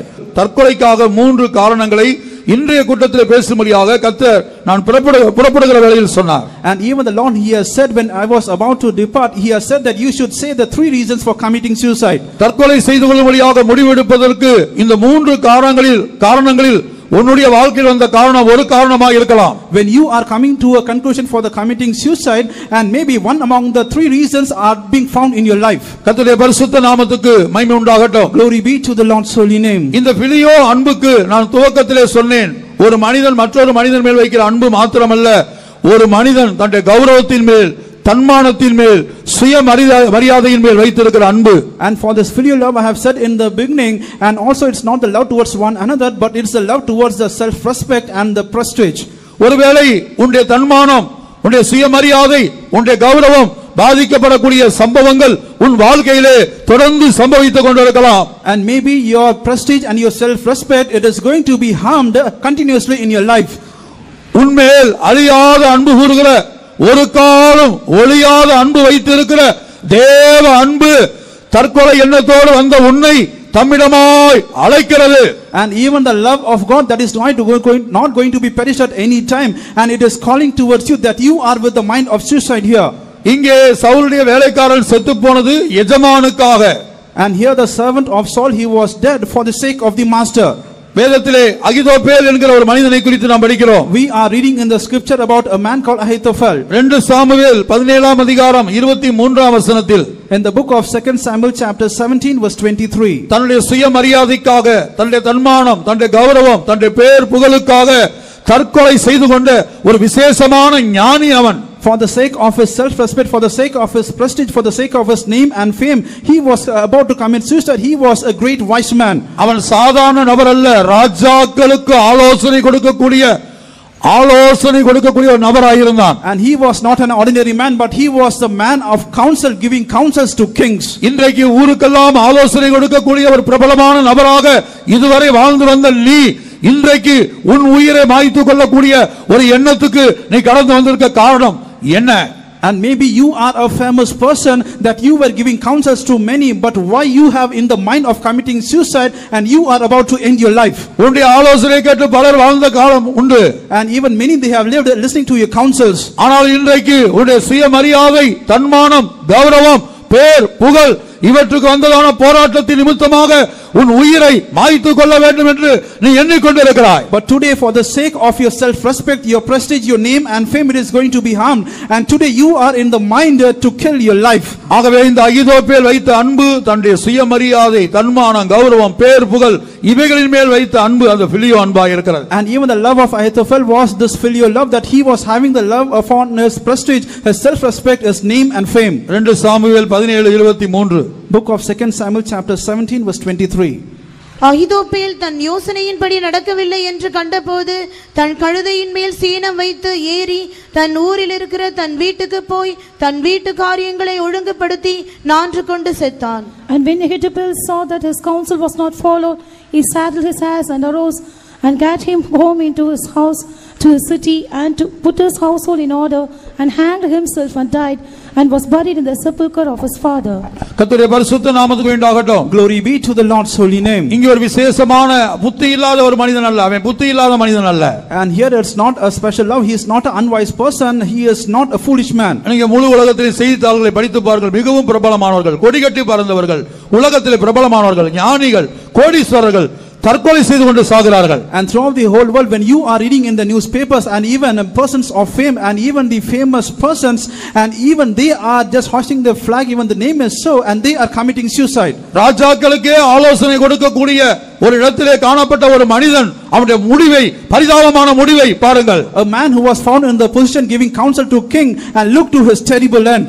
ஆகவே இந்த பிலியோ என்கிற அன்பு ஒரு மனிதனை ஒன்று கொலைகாரனாய் மாற்றும், இல்லை தற்கொலை செய்ய தூண்டும், அவனுடைய ஆத்துமாவை அழித்துவிடும். And thereby this love called phileo, one is the thing that he will murder, or that he will be committing suicide, and or else this love will be found so. இன்றைக்கு பல்வேறு அவமானங்கள் நிமித்தமாக வேலை ஸ்தலத்திலே, குடும்பத்திலே, சமுதாயத்திலே தலை நிமிர்ந்து நடக்க முடியாத ஒரு இடத்துக்கு நீ கடந்து வந்தது நிமித்தமாக, by means of many reproaches in the places of work, in the family, in the society, that you are unable to lift up your head and walk. உனக்கு உண்டான எல்லா ஆஸ்திகளையும் இழந்து, எல்லாவற்றையும் இழந்து, இப்போது நீ உன்னை மாய்த்து கொள்ள வேண்டும், வேறு வழியே இல்லை என்கிற எண்ணத்தோடு இங்கே கடந்து வந்திருக்கிறாய். You have lost all your assets and everything, and there is the thought in your mind that you should end up your life, there is no other way, and you have come here. நீ விசேஷமானவன், you are special, நீ சாதாரண நபர் அல்ல, you are not an ordinary man. அந்த சராசரங்களையும் படைத்த நித்தியமான தேவன் உன்மேல் துவக்கமும் இல்லாத முடிவும் இல்லாத ஒரு காலம் ஒழியாத அன்பை அவர் வைத்திருக்கிறார். The eternal God who has created the whole universe, he has placed the everlasting love, there is no the beginning neither the end of it upon you. இன்றைக்கு இந்த உலகத்திலே எத்தனையோ நபர்கள் தேவன் தங்கள் மேல் வைத்திருக்கிற அன்பை அறியாமல் யார் யாருக்காகவோ மரித்து போய் கொண்டிருக்கிறார்கள். And today in this world many, they are dying for many of the people, not knowing the love of God placed upon them. இங்கே சவுலின் வேலைக்காரன் அந்த ஆயுததாரி தன்னுடைய எஜமானுக்காக மரித்தது போல இன்றைக்கு உலகத்திலே அரசியல்வாதி, அரசியல் தலைவர்களுக்காக, திரைப்பட நடிகர்களுக்காக தங்களுடைய ஜீவனை மாய்த்துக் கொள்கிறவர்கள், தற்கொலை பண்ணி கொண்டவர்கள் எத்தனையோ பேரை பார்க்கிறோம். And there are a lot of people, as a servant of Saul, the armor bearer of Saul, as he has ended his life, we are seeing a lot of persons that they have ended their life, for the politicians, for the political leaders, and also for the senior actors and actresses. எங்கேயோ ஒரு இடத்திலே ஒரு அரசியல் தலைவர் கைது செய்யப்படுகிறார், இங்கே சில தொண்டர்கள் தீக்குளித்து மரிக்கிறார்கள், தற்கொலை செய்து கொள்கிறார்கள். And some of the places, and even the party leader, he is getting arrested, and some of the place, the party cadres, they are just having the oil upon them, and they are burning themselves. கோடி கோடியா சம்பாதிக்கிற ஒரு திரைப்பட நடிகனுக்காக தங்களை மாய்த்துக் கொள்கிறவர்கள் எத்தனையோ பேர் இருக்கிறார்கள். And there are a lot of people that they are earning crores, and people they are destroying their life for their actors. கர்த்தருடைய பரிசுத்த நாமத்துக்கு உண்டாகட்டும். Glory be to the Lord's holy name. Michael Jackson மரித்தபோது அநேகர் மரித்து போனார்கள். அவருடைய ரசிகர்கள் அநேகர் மரித்து போனார்கள். When Michael Jackson he was dead, many of his followers and they were dead. Marilyn Monroe மரித்தபோது அவருடைய ரசிகர்கள் எத்தனையோ பேர் மரித்து போனார்கள். And even Marilyn Monroe when he was dead and many of his followers and he was dead. இப்படியாக தேவன் ஒரு மனிதனுக்கு கொடுத்த இந்த விலையேறப்பட்ட ஆத்துமாவின் விலை உணராமல் யார் யாருக்காகவோ ஒரு மனிதன் தன்னுடைய ஆத்துமாவை மாய்த்துக் கொள்கிறான், தற்கொலை செய்து கொள்கிறான். And not knowing the price of the precious soul given by God to man, and they are ending up the life for any of the persons in this world. கர்த்தருடைய பரிசுத்த நாமத்துக்கு உண்டாகட்டும். Glory be to the Lord's holy name. ஆகவே ஆயுததாரி மரித்தது எஜமானுக்காக. And even the armor bearer he was dead for the master. இங்கே அகிதோப்பேல் மரித்தது தன்னுடைய சுயமரியாதை கௌரவம் பேர் புகழ் போய்விட்டது. And here Ahithophel he was dead for the sake of his prestige, self respect, and his name and fame was gone. தன்னுடைய ஆலோசனைக்கு மதிப்பில்லை. And there was no respect to his counsels. தன்னுடைய வார்த்தைக்கு மதிப்பில்லை. No respect to his words. அதற்காக தன் உயிரை மாய்த்துக் கொண்டான். And he has ended his life for that. அடுத்தபடியாக வேதத்திலே மற்றொரு நபரை பார்க்கிறோம். And nextly in the scripture we are reading about another man. அப்போஸ்தலர் 16 அதிகாரம் 27 வசனத்தை வாசிக்கும்போது Acts of the Apostle chapter 16 verse 27. அங்கே ஒரு சிறைச்சாலை தலைவனை குறித்து பார்க்கிறோம். And there we are seeing about the jailer of the prison. அவனுடைய பிலிய அன்பு என்னன்னு சொன்னா அவன் தன்னுடைய வேலையின் மேல் அவன் அன்பு வைத்திருந்தான். And what was his filial love? He was having the love upon his profession. எல்லாவற்றையும் பார்க்கலாம் தன்னுடைய வேலையை நேசித்தான். And above all he was loving his profession. இங்கே ஒரு சந்தர்ப்பத்திலே அவன் வேலை போய் விடுமோ, வேலையை இழந்து விடுவோமோ என்கிற பயம் வந்தது. And here in one of the instances he was having the fear that his profession will be gone or else he will lose his profession. Erode பட்டணத்திலே காணப்படுகிற தூர இடத்திலிருந்து இந்த வார்த்தைகளை கேட்கிற அருமையான நண்பனே, and beloved friend, those are being found in the far places in the city of Erode. இன்னைக்கு வேலை இழந்த நிமித்தமாக தற்கொலை செய்கிறவர்கள் உண்டு. கல்வியிலே மார்க் குறைந்த நிமித்தமாக எத்தனையோ மாணவர்கள், விலையேறப்பட்ட மாணவிகள் தற்கொலை செய்து கொள்கிறார்கள். And there are people those who have committed suicide that they have lost their profession. There are lot number of students, since their marks are reduced, they are committing suicide. வேலை பெரியதா, கல்வி பெரியதா, ஆஸ்தி பெரியதா, உன் ஜீவன் பெரியதா? Is the profession great? Is the education great? Is the assets great? Or your life is great? கர்த்தருடைய பரிசுத்த நாமத்துக்கு உண்டாகட்டும். Glory be to the Lord's holy name. அப்போஸ்தலர் 16:27. Acts of the Apostle chapter 16 verse 27. சிறைசாலைக்காரன் நித்திரை தெளிந்து சிறைசாலையின் கதவுகள் திறந்திருக்கிறதை கண்டு கட்டுண்டவர்கள் ஓடி போனார்கள் என்று எண்ணி பட்டயத்தை உருவி தன்னை கொலை செய்து கொள்ள போனான். And the keeper of the prison, awaking out of his sleep and seeing the prison doors open, he drew out his sword and would have killed himself, supposing that the prisoners have been fled. இந்த உலகத்திலே எத்தனையோ பிரபலமானவர்கள், பிரபலமாய் கோடீஸ்வரர்களாய் காணப்பட்டவர்கள், பெரிய பெரிய பிசினஸ்மேன்ஸா இருந்தவங்க, அந்த business எல்லாம், அந்த வியாபாரம் எல்லாம் நஷ்டமாகி நலிவடைந்து ஒன்றுமில்லாத நேரத்துக்கு வந்தபோது இந்த உலகத்தில் ஜீவிக்க மனமில்லாமல் அனுதினமும் அநேகர் தற்கொலை பண்ணி கொண்டிருக்கிறார்கள். And people those who are millionaires and for the sake of the loss in their business, and each and every day people, the millionaires, they are committing suicide each and every day. ஒரு ஆய்வு விதமாய் சொல்கிறது, முழு உலகத்திலும் ஒரு குறிக்கப்பட்ட சதவீதம் தினந்தோறும் தற்கொலை பண்ணுகிறார்கள். And even a census it says so that throughout the whole world and daily they are committing suicide. கர்த்தருடைய பரிசுத்த நாமத்திற்கு மகிமை உண்டாகட்டும். Glory be to the Lord's holy name. ஆகவே இங்கே மூன்று விதமான தற்கொலையின் அனுபவத்தை நாம் பார்த்தோம். ஒருவன் தன்னுடைய எஜமானுக்காக தற்கொலை செய்து கொண்டான். And hereby we are seeing the three experiences of committing suicide. One person he has committed suicide for the sake of his master. இன்னொருத்தன் தன்னுடைய ஆலோசனை கேட்கப்படவில்லை, தன்னுடைய பேர் புகழ் சுயமரியாதை போய்விட்டது, தன்மானத்துக்கு ஒரு போராட்டம், உடனே அவன் தற்கொலை செய்து கொண்டான். And another man, his counsel it was unheard, and even his prestige, his self respect, his name and fame was gone, and he has committed suicide. இன்னொருத்தனோ வேலை போய்விட போகிறது என்கிற பயத்தில் இன்னும் வேலை போகல, போவதற்கு முன்பாகவே நாளைக்கு என்ன நடக்குமோ தெரியாதே என்று சொல்லி இன்னைக்கே மாய்த்துக் கொள்ள போகிறான். And even another person, he was having the afraid of his profession to be lost. His profession was not gone, but today tomorrow what is going to happen, and today he was committing suicide. ஆனால் இரக்கமுள்ள தேவன் இந்த சிறைச்சாலை தலைவன் மேல் அந்த துவக்கமும் இல்லாத முடிவில்லாத அன்பு வைத்தபடினாலே இவன் மாய்த்துக் கொள்வதற்கு முன்பாக அவன் தடை செய்யப்பட்டான், தடுக்கப்பட்டான், பிற்பாடு ரட்சிக்கப்பட்டான். But the merciful God upon the keeper of the prison, and even the love that does not have the beginning and the end, and he was hindered, he was preserved, and he was saved. கர்த்தருடைய பரிசுத்த நாமத்துக்கு மகிமை உண்டாகட்டும். Glory be to the Lord's holy name. ஆகவே மற்ற அன்புகளை குறித்து நான் பிற்பாடு சொல்லுகிறேன். And another types of love I will say it hereafter. இப்ப இதுவரையிலும் பிலியோ அன்பை குறித்து சில விஷயங்களை நாம் கேள்விப்பட்டோம். And we have heard about few of the things about the filial love.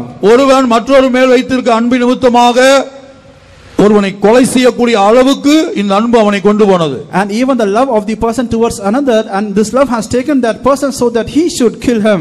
ஒருவேளை தேவனுடைய பிள்ளைகளாகிய நாம் மற்றவர்களை எழுத்தின்படியாக கொலை செய்ய மாட்டோம். And maybe we are the child of God in a literal way, we are not killing others. இப்போ உங்களுடைய பிள்ளைகளை மற்றவர்கள் சபையிலோ அல்லது வெளியிலோ மற்றவர்கள் துன்பப்படுத்துகிறார்கள் அல்லது நிந்திக்கிறார்கள் என்று சொன்னால் அதன் நிமித்தமாக பிள்ளைகள் மேல் வைத்த அன்பு நிமித்தமாக நாம் அவர்களை பகைப்பது. And even your children, others, and even in the church or in the outside world, and even people they are hating your children, we are hating them for the sake of your children. உடன் பிறந்தவர்கள், and even the co-siblings, அதான் குடும்ப சம்பந்தப்பட்ட அன்பு, and even the family love. இந்த family அன்புக்காக மற்றவர்களை பகைப்பது, and for the sake of this family love hating others. பிரியமானவர்களே, நாம் வேதத்திலே பார்க்கும்போது இதற்கு இந்த ஃபேமிலி அன்புக்கு நான் உதாரணம் தீனாலை சீகேம் என்பவன் தீட்டுப்படுத்தினான். And beloved ones, for the example of this family love in the scripture we are seeing that this Shechem and he has defiled Dinah. இந்த சீகேமுக்கு தீனால் மேல் உண்டான அன்புதான் மூன்றாவது அன்பாகிய மாம்ச அன்பாய் இருக்கிறது. And this is the third carnal love, and even the love of Dinah towards the Shechem. இதான் சார்கினோஸ் அல்லது சார்கிகோஸ் என்று அழைக்கப்படுகிறது. வேத வல்லுநர்கள் இதை எராஸ் என்று அழைக்கிறார்கள். And Sarkimos or the Sarkigos, and even the Grecian scholars they are calling it as eros. தீனாளுக்கு சீகேமின் மேல் உண்டான ஒரு அன்பு, and even the love for Dinah upon Shechem, அவனை கட்டுப்பாடு இல்லாமல் இயங்கும்படியாக செய்து விட்டது. and it has made her so that she should be without any control. கர்த்தருடைய பரிசுத்த நாமத்துக்கு உண்டாகட்டும். Glory be to the Lord's holy name. கடைசியாக அவன் விவாகம் பண்ண முன்வந்தான். And at last he came forward to marry. ஆனால் அந்த தீனாளுடைய சகோதரர்கள், but even the brethren of Dinah, தீனால் மேல் வைத்த அன்புதான் இந்த ஸ்டோர்ஜ் அல்லது ஸ்டாகே என்ற குடும்ப சம்பந்தப்பட்ட அன்பு. and even the love of Dinah is the storge, and the stargate is the family love. தீனாலை அவன் தீட்டுப்படுத்தின நிமித்தமாக இந்த சகோதரர் என்ன செய்தார்கள்? அந்த சீகேமை மாத்திரமல்ல, அந்த பட்டணத்தின் மனிதர்கள் ஆண் மக்கள் பலரையும் கொலை செய்தார்கள். For the sake of that he has defiled this Dinah, and not only all the people of the Shechem they were killed, and all the men they were killed in that city. கர்த்தருடைய பரிசுத்த நாமத்துக்கு உண்டாகட்டும். Glory be to the Lord's holy name. இப்போ நாம் இந்த வேத பகுதியில் இந்த குறிக்கப்பட்ட சம்பவத்தில் ரெண்டு விதமான அன்பை நாம் பார்க்கிறோம். In this particular incident we are seeing two types of love. தீனால் மேல் சீகேமுக்கு உண்டான அன்பு அதான் சார்கினோஸ் அல்லது சார்கிகோஸ் என்று அழைக்கப்படுகிற மாம்ச அன்பு. The love of Dinah towards Shechem is the Sarkigos or the Sarkimos or the carnal love. கர்த்தருடைய பரிசுத்த நாமத்துக்கு உண்டாகட்டும். Glory be to the Lord's holy name. அப்ப இந்த அன்பின் நிமித்தமாக அவன் தன்னுடைய நிலையை இழந்தான், தன்னுடைய கட்டுப்பாட்டை இழந்தான், செய்யக்கூடாத காரியத்தை அவன் செய்து விட்டான். For the sake of this love he has lost his control, and the things that should not be done he has done it. இன்றைக்கு உலகத்தில் பிசாசு இந்த அன்பினால பலரையும் அலக்கழித்துக் கொண்டிருப்பதை நாம் பார்க்கலாம். And even today in this world devil by means of this love he is making many of the people to be found in this. இன்றைக்கு இந்த உலகத்திலே अनेक சகோதரிமார்கள், பெண்கள், பிள்ளைகள் இறங்கி வேலைக்கோ ஸ்கூலுக்கோ போக முடியாத அளவுக்கு இந்த பொல்லாத அன்பு வல்லமையாய் கிரியை செய்து வருகிறது. And even today this evil love it is working so that even the sisters, even the females or the children they can't go to work in any of the places. டெல்லியிலே பஸ்ஸிலே ஸ்கூலுக்கு சென்று கொண்டிருந்த மாணவிகளுக்கு சம்பவித்த சம்பவம், and even the incidents that has happened to the students at Delhi. சென்னையிலே வேலைக்கு சென்று கொண்டிருந்தான ஒரு சகோதரி ரயில்வே ஸ்டேஷன்ல வைத்து சுவாதி என்கிறதான சகோதரிக்கு சில நாட்களுக்கு முன்பாக, சில மாதங்களுக்கு முன்பாக சம்பவித்த சம்பவத்தை நாம் செய்தித்தாளில் பார்த்திருக்கலாம். அங்கே அந்த மாம்ச அன்பின் நிமித்தமாக அந்த சுவாதி என்கிற பெண்ணை ஒருவன் கொலை செய்தான். Before many months, for the sake of this carnal love, we have read in the newspapers that before many months a sister called Swati, she was killed in the railway station. இன்றைக்கு தினந்தோறும் செய்தித்தாள்களை நீங்கள் புரட்டி பார்த்தால் இந்த மாம்ச அன்பின் நிமித்தமாக உலகத்தின் பல்வேறு இடங்களில், தமிழ்நாட்டில், இந்தியாவில் பல்வேறு இடங்களில் தினந்தோறும் கொலைகள் நடப்பதை, தற்கொலைகள் நடப்பதை நாம் பார்க்கலாம். Each and every day in the newspapers in parts of Tamil Nadu, in India, in all over the parts of the world, you can see that murders are happening, even suicides are happening. சமீபத்திலே சென்னையிலே பிரபலமான தொழில் செய்யக்கூடிய, கோடி கோடியாய் சம்பாதிக்கக்கூடிய புகழ்பெற்றதான 3 நபர்கள் இந்த மாம்ச அன்பு தோல்வி அடைந்த நிமித்தமாக தங்கள் உயிரை மாய்த்துக் கொண்டு தற்கொலை செய்தார்கள். And recently in the city of Chennai, and even the famous millionaires, for the sake of this carnal love, it was over and they have committed suicide. பிரியமானவர்களே, இது கடைசி காலம். Beloved ones, it is the last time. இயேசு சீக்கிரமாய் வருகிறார். Jesus is going to come soon. ஆகவே பிசாசு இந்த முழு உலகத்தையும் இந்த 3 அன்புகளாலே கட்டுப்படுத்தி வைத்து இயக்கிக் கொண்டிருக்கிறான். And even the devil, he is controlling the world by means of this 3 love, and he is conquering it.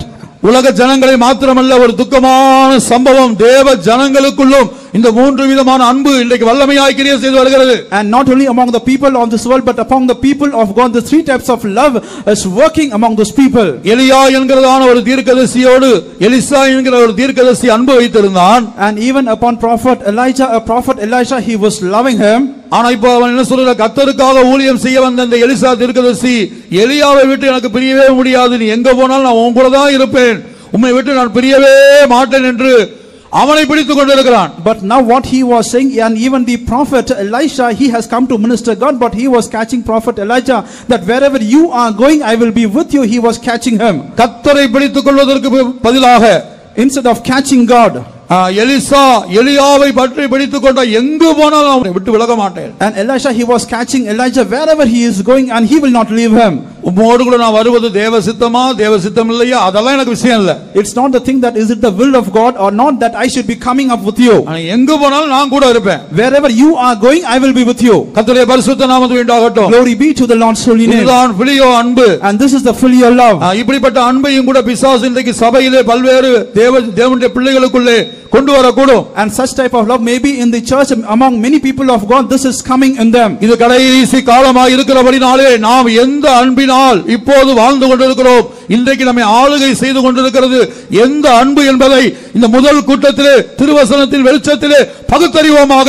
And in this first day of the meeting under the light of the word of God, let us discern that which of the love it is ruling over us or else which of the love it is controlling over us. நாம் எந்த அன்புக்கு அடிமைப்பட்டிருக்கிறோம், எந்த அன்பு நம்மை ஆளுகை செய்து கொண்டிருக்கிறது என்பதை பகுத்தறியத்தக்கதாக பிரகாசமுள்ள மனக்கண்களை ஆவியானவர் நம் ஒவ்வொருவருக்கும் கொடுப்பாராக.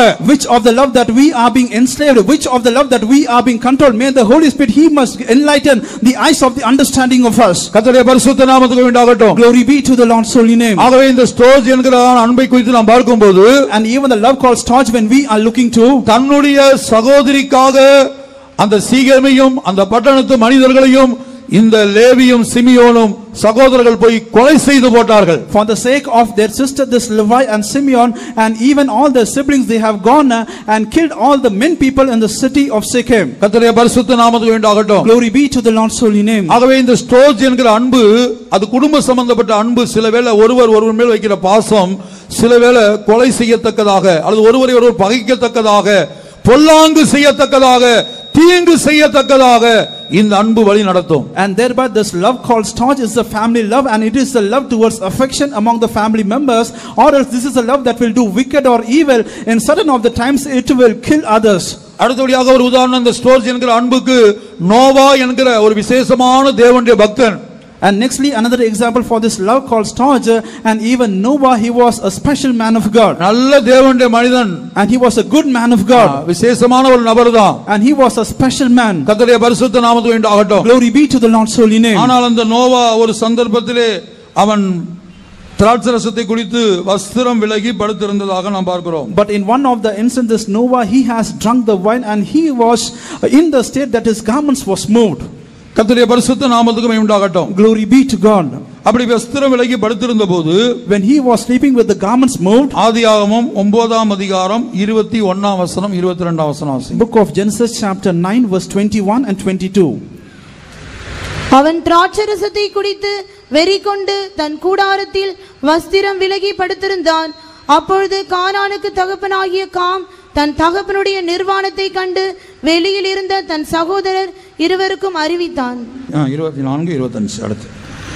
நோவா திராட்சரசத்தின் வெறி தெளிந்து விழித்த போது தன் இளைய குமாரன் தனக்கு செய்ததை அறிந்து, கானான் சபிக்கப்பட்டவன் தன் சகோதரத்தில் அடிமைகளுக்கு அடிமையாயிருப்பான் என்றான். And Noah awoke from his wine and knew that his younger son had done unto him, and he said, Cursed be Canaan, a servant of servants shall he be unto his brethren. And he drank of the wine and was drunken, and he was uncovered within his tent.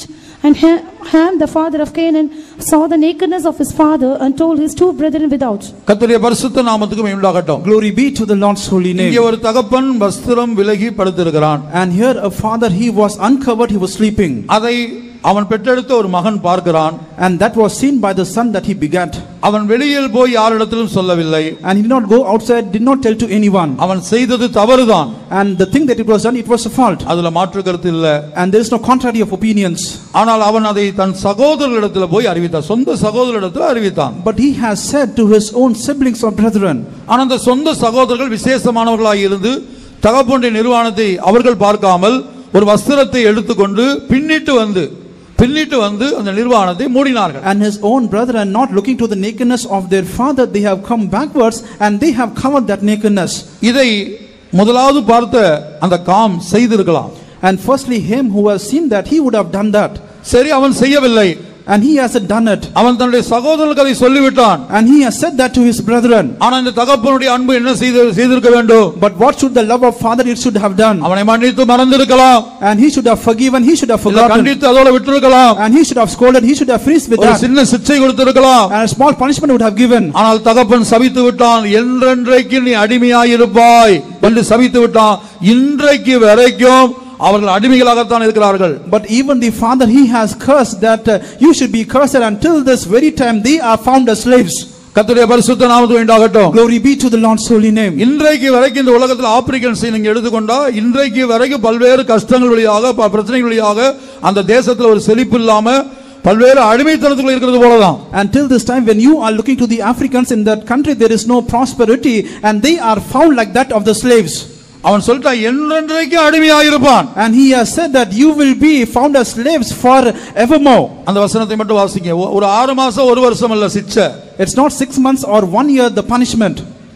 கானான் சபிக்கப்பட்டவன் தன் சகோதரரிடத்தில் அடிமைகளுக்கு அடிமையாயிருப்பான் என்றான். அடிமைகளுக்கு அடிமையாயிருப்பான். A servant of servants. கர்த்தருடைய பரிசுத்த நாமத்துக்கு உண்டாகட்டும். Glory be to the Lord's holy name. கீழே உள்ள வசனங்களை வாசிக்கும்போது in the below verses when we are reading, மற்ற 2 சகோதரர்களுக்கு ஆசீர்வாதத்தை கொடுத்துவிட்டு and all the other 2 brothers blessings were given, இவனுக்கு சாபத்தை கொடுத்து விட்டார். and to him was given the curse. கர்த்தருடைய பரிசுத்த நாமத்துக்கு உண்டாகட்டும். Glory be to the Lord's holy name. அப்ப பாருங்க, தகப்பன் பிள்ளையின் மேல் வைத்திருக்கிற அன்பை பாருங்கள். And look to the love of the father towards his children. இந்த அன்பு ஒளிந்து போகக்கூடியதாக, ஒரு சின்ன விஷயத்துக்காக பிள்ளையை சபித்து அவனுக்கு ஒரு பெரிய சாபத்தை வாங்கி கொடுத்து விட்டது. For a small thing, and this love was the one that is going to perish, and that has caused the curse to the children. கர்த்தருடைய பரிசுத்த நாமத்துக்கு உண்டாகட்டும். Glory be to the Lord's holy name. இதுபோல இந்த இடத்திலே கடந்து வந்த பல தேவனுடைய பிள்ளைகள், and similarly many child of God those who have come across here, ஒருவேளை தகப்பனால் துரத்தப்பட்டு தகப்பன் ஆஸ்திகளை கொடுக்காமல் அல்லது தகப்பன் எதையும் கொடுக்காமல் இப்படி உங்களை ஒதுக்கி வைத்திருக்கலாம். Maybe you have driven away from your father, not giving the assets or any of the properties to you. You are cast away. இன்னைக்கு சில குடும்பங்கள்ல என் சகோதரர்களுக்கு எல்லாம் கொடுத்தார்கள், நல்லா படிக்க வைத்தார்கள், ஆஸ்திகளை கொடுத்தார்கள், என்னை ஒன்றும் கவனிக்கவில்லை என்று எத்தனையோ பேர் துடித்துக் கொண்டிருக்கிறார்கள். In few of the families, many people they are found in a state that to my brethren everything was done, he was educated, properties were given, but to me nothing was given. Many they are suffering. ஒருவேளை இந்த இடத்திலே கடந்து வந்த நீ அப்படிப்பட்ட ஒரு நபராக தகப்பனால் கைவிடப்பட்டு தகப்பனால் பராமரிக்கப்படாமல் அல்லது தகப்பன் சேமித்து வைத்த ஆஸ்திகளை உனக்கு எதுவும் தராமல் உன்னை புறக்கணித்திருக்கலாம். Maybe you are a member in this place that you have come across. You are despised by the father, not giving the assets of the father to you, and you are rejected by them. கர்த்தருடைய பரிசுத்த நாமத்துக்கு உண்டாகட்டும். Glory be to the Lord's holy name. ஆனால் உன்மேல் துவக்கமில்லாத முடிவில்லாத ஒரு காலம் ஒளியாத அன்பு வைத்திருக்கிற தேவ அன்பு உன்னை தேடி வந்திருக்கிறது. But upon you the love of God, it is in search of you, neither the beginning for that love, neither the end of it, and it is in search of you. கர்த்தருடைய பரிசுத்த நாமத்துக்கு உண்டாகட்டும். Glory be to the Lord's holy name. நான் ஆவியானவருடைய ஏவுதலின்படி இன்னொரு ஒரே ஒரு சம்பவத்தை சொல்லுகிறேன். By the urge of the Holy Spirit I am saying another incident. கணவன் மனைவிக்கு இடையிலே காணப்படக்கூடிய அன்பு, and even the love between the husband and the wife. இந்த அன்பிலே பல குடும்பங்களிலே பல்வேறு பிரச்சனைகளை இன்றைக்கு பல சகோதரிகள் சந்தித்துக் கொண்டிருக்கிறார்கள். And many of the families and even the sisters they are facing lot of problems.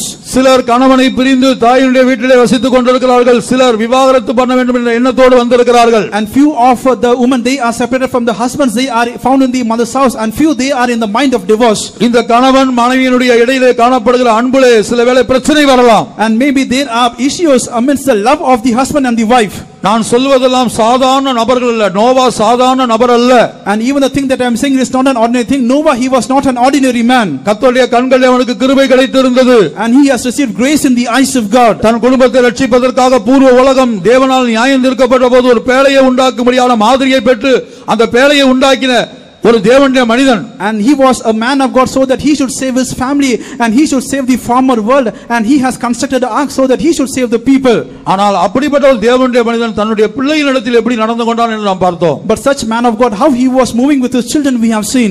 அதுபோல விசுவாசத்துக்கு தகப்பனாகிய ஒரு விசேஷமான ஆபிரகாமை நாம் எடுத்துக்கொள்வோம். And similarly the father of faith, a special man called Abraham, let us take it. அந்த ஆபிரகாமை குறித்து நாம் பார்க்கும்போது அவருடைய சரித்திரத்தை நீங்கள் அவருடைய வாழ்க்கையை நீங்கள் படித்து பார்த்தால் ஒரு நல்ல கணவனாக நல்ல புருஷனாக ஆபிரகாம் ஜீவிக்கவே இல்லை. When we are seeing concerning Abraham, when we are reading about his history and life, and even this Abraham, he was not as a good husband living.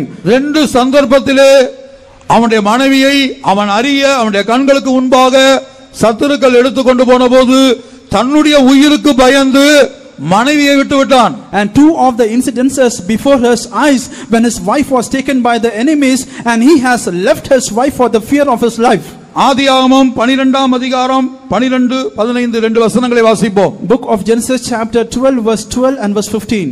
எகிப்தியர் உன்னை காணும்போது இவள் அவனுடைய மனைவி என்று சொல்லி என்னை கொன்று போட்டு உன்னை உயிரோடே வைப்பார்கள். பார்வோனுடைய பிரபுக்களும் அவளை கண்டு பார்வோனுக்கு முன்பாக அவளை புகழ்ந்தார்கள். அப்பொழுது அந்த ஸ்திரீ பார்வோனுடைய அரண்மனைக்கு கொண்டு போகப்பட்டாள்.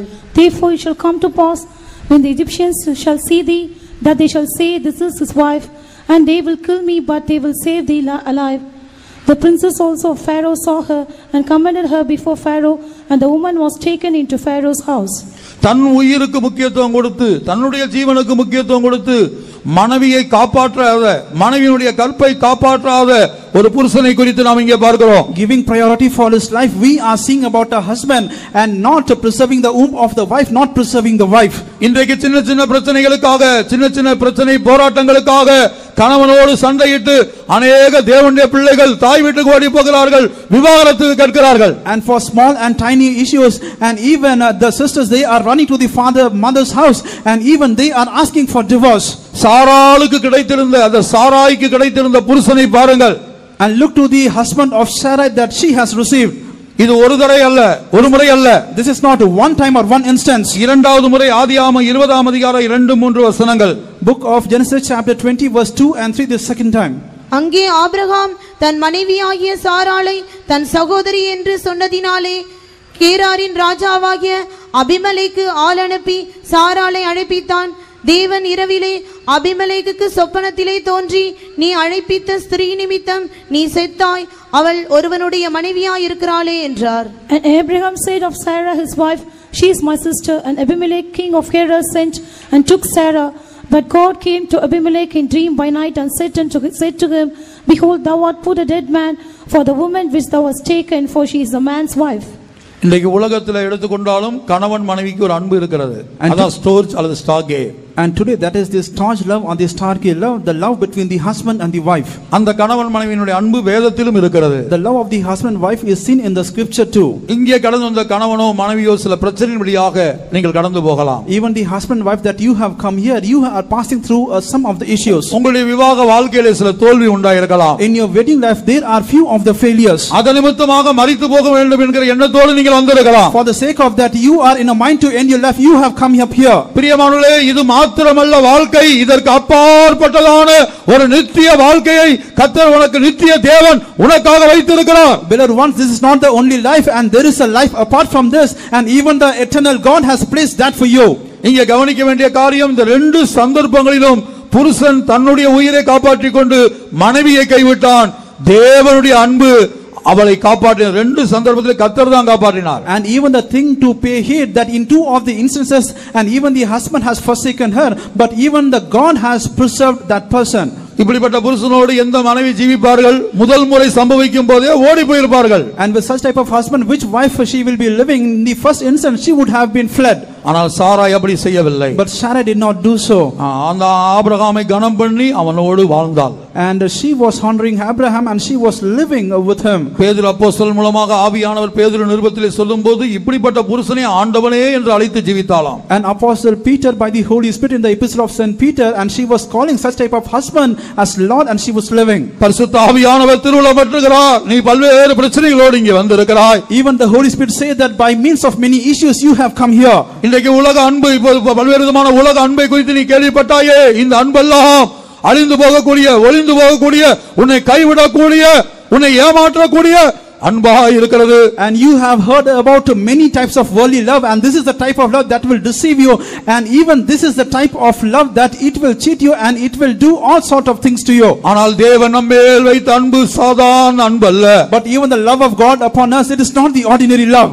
மனிதன் விழுந்து போனபோது, when man he fell, தேவனுடைய திட்டத்தை விட்டு தேவனுடைய பிரமாணத்தை மீறி ஆதி மனிதன் விழுந்து போனபோது, from the strategy, from the commandment of God, when the early man he fell, அந்த ஒரு மனிதனுடைய விழுகையின் நிமித்தமாக மொத்த உலகமும் பாவத்துக்குள்ளும் மரணத்துக்குள்ளும் பிரவேசித்தது. For the sake of the fall of one man, and even the whole world, it has entered into sin and death. மாத்திரமல்ல, மொத்த மனுக்குலத்தின் மேலும் தேவனுடைய உக்கிர கோபம் பற்றி எரிந்தது.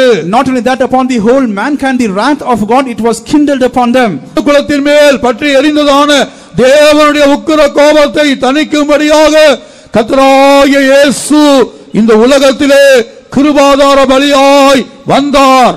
And even the wrath of God that was kindled upon the whole mankind, even the Lord Jesus Christ, he has come as the atonement of the sacrifice of sin to this world. ஏசாயா தீர்க்கதரிசன புத்தகம் 63 அதிகாரம் முதல் 3 வசனங்களை வாசிக்கும்போது, prophetical book of Isaiah chapter 63, the first 3 verses when we are reading, ஏதோமிலும் அதிலுள்ள போஸ்ரா பட்டணத்திலும் இருந்து சாயம் தீர்ந்த வஸ்திரங்களை உடையவராகவும் மகத்துவமாய் உடுத்தியிருக்கிறவராகவும் தமது மகத்தான வல்லமையிலே எழுந்தருளினவராகவும் வருகிற இவர் யார்? நீதியாய் பேசி ரட்சிக்க வல்லவராகிய நான் தானே. உம்முடைய உடுப்பு சிவப்பாகவும் உம்முடைய வஸ்திரங்கள் ஆலயம் மிதிக்கிறவன் வஸ்திரங்கள் போலவும் இருக்கிறதென்ன? அடுத்த வசனம், நான் ஒருவனாய் ஆலயம் மிதித்தேன், நான் ஒருவனாய் ஆலையை மிதித்தேன், ஜனங்களில் ஒருவரும் என்னோடு இருந்ததில்லை. நான் என் கோபத்திலே அவர்களை மிதித்து என் உக்கிரத்திலே அவர்களை நசுக்கி போட்டேன். அதனால் அவர்கள் இரத்தம் என் வஸ்திரங்களின் மேல் தெளித்தது, என் உடுப்பையெல்லாம் கரைப்படுத்தி கொண்டேன். Who is this that cometh from Edom with dyed garments from Bosra? This that is glorious is apparel, traveling in the greatness of his strength. I that speak in righteousness, mighty to save. Wherefore art thou red in thine apparel, and thine garments like them that treadeth in the vineyard? I have trodden the winepress alone, and of the people there was none with me. For I will tread them in mine anger, and trample them in my fury, and their blood shall be sprinkled upon my garments, and I will stain all my raiment. கர்த்தருடைய பரிசுத்த நாமத்துக்கு உண்டாகட்டும். Glory be to the Lord's holy name. இங்கே கர்த்தராகிய இயேசு கிறிஸ்துவினுடைய இந்த உலகத்திலே அவர் எதற்காக வெளிப்பட்டார் என்பது தீர்க்கதரிசனமாக எழுதப்பட்டிருக்கிறது. And it is written as a prophecy why the Lord Jesus Christ, he was revealed to this world.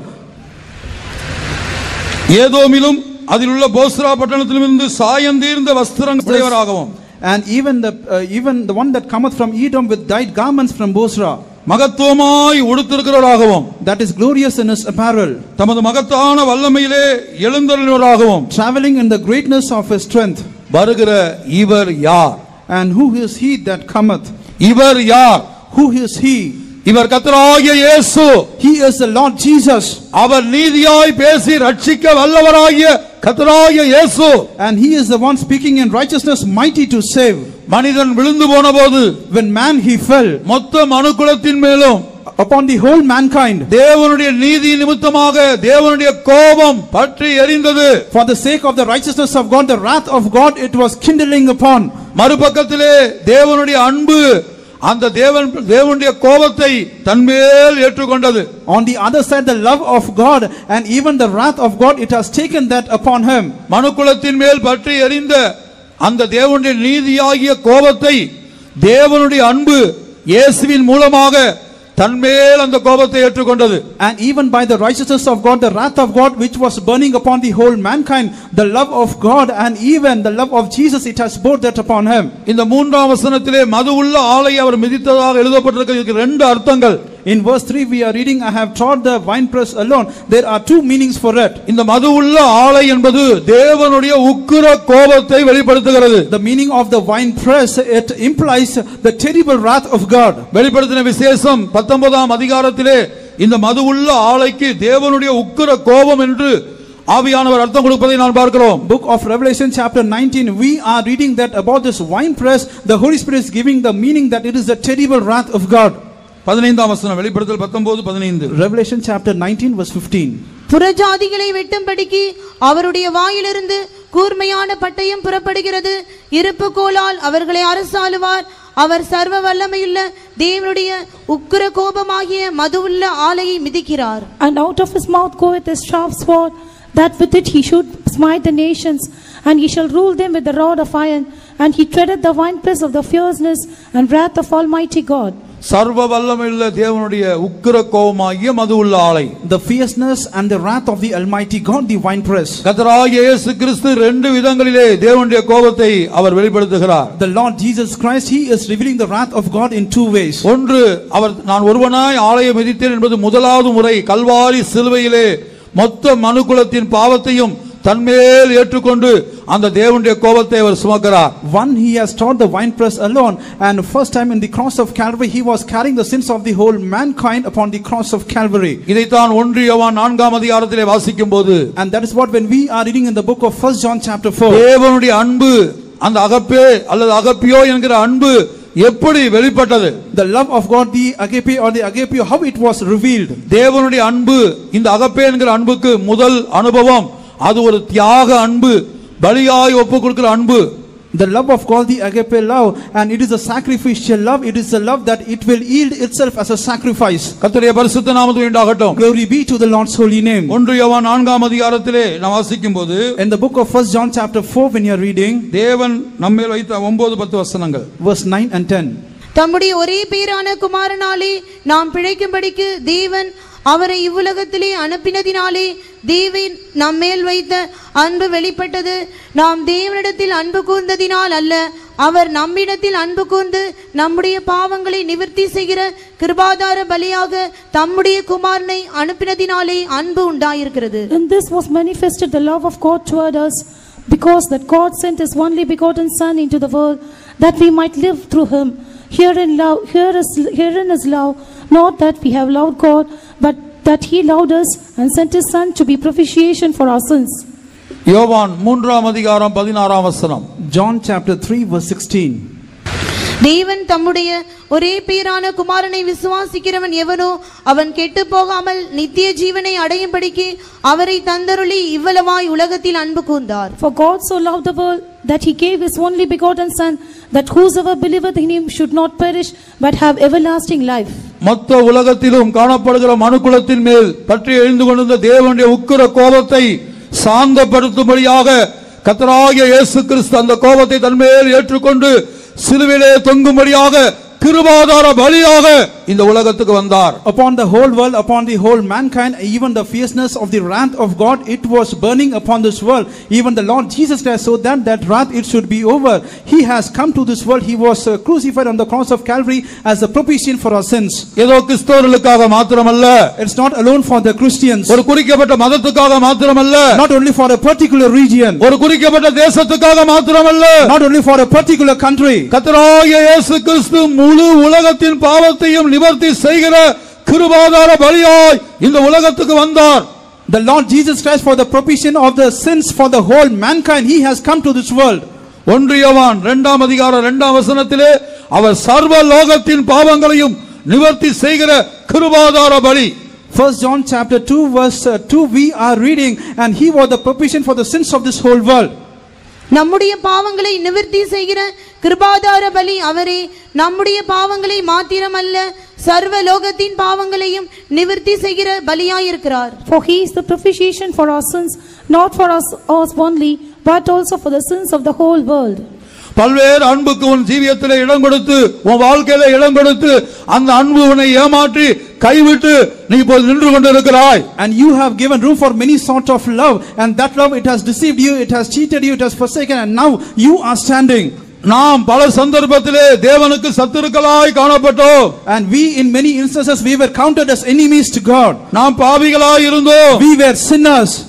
ரோமர் 5ஆம் அதிகாரம் 8ஆம் வசனத்தை வாசிக்கும்போது Romans chapter 5 verse 8 when we are reading, நாம் பாவிகளாய் இருக்கையில் கிறிஸ்து நமக்காக மரித்ததினாலே தேவன் நம்மேல் வைத்த தமது அன்பை விளங்க பண்ணுகிறார். But God commended His love toward us in that while we were yet sinners, Christ died for us. கர்த்தருடைய பரிசுத்த நாமத்துக்கு உண்டாகட்டும். Glory be to the Lord's holy name. ஒரு தகப்பன் தன் பிள்ளைக்காக மரிக்க கூடுமோ?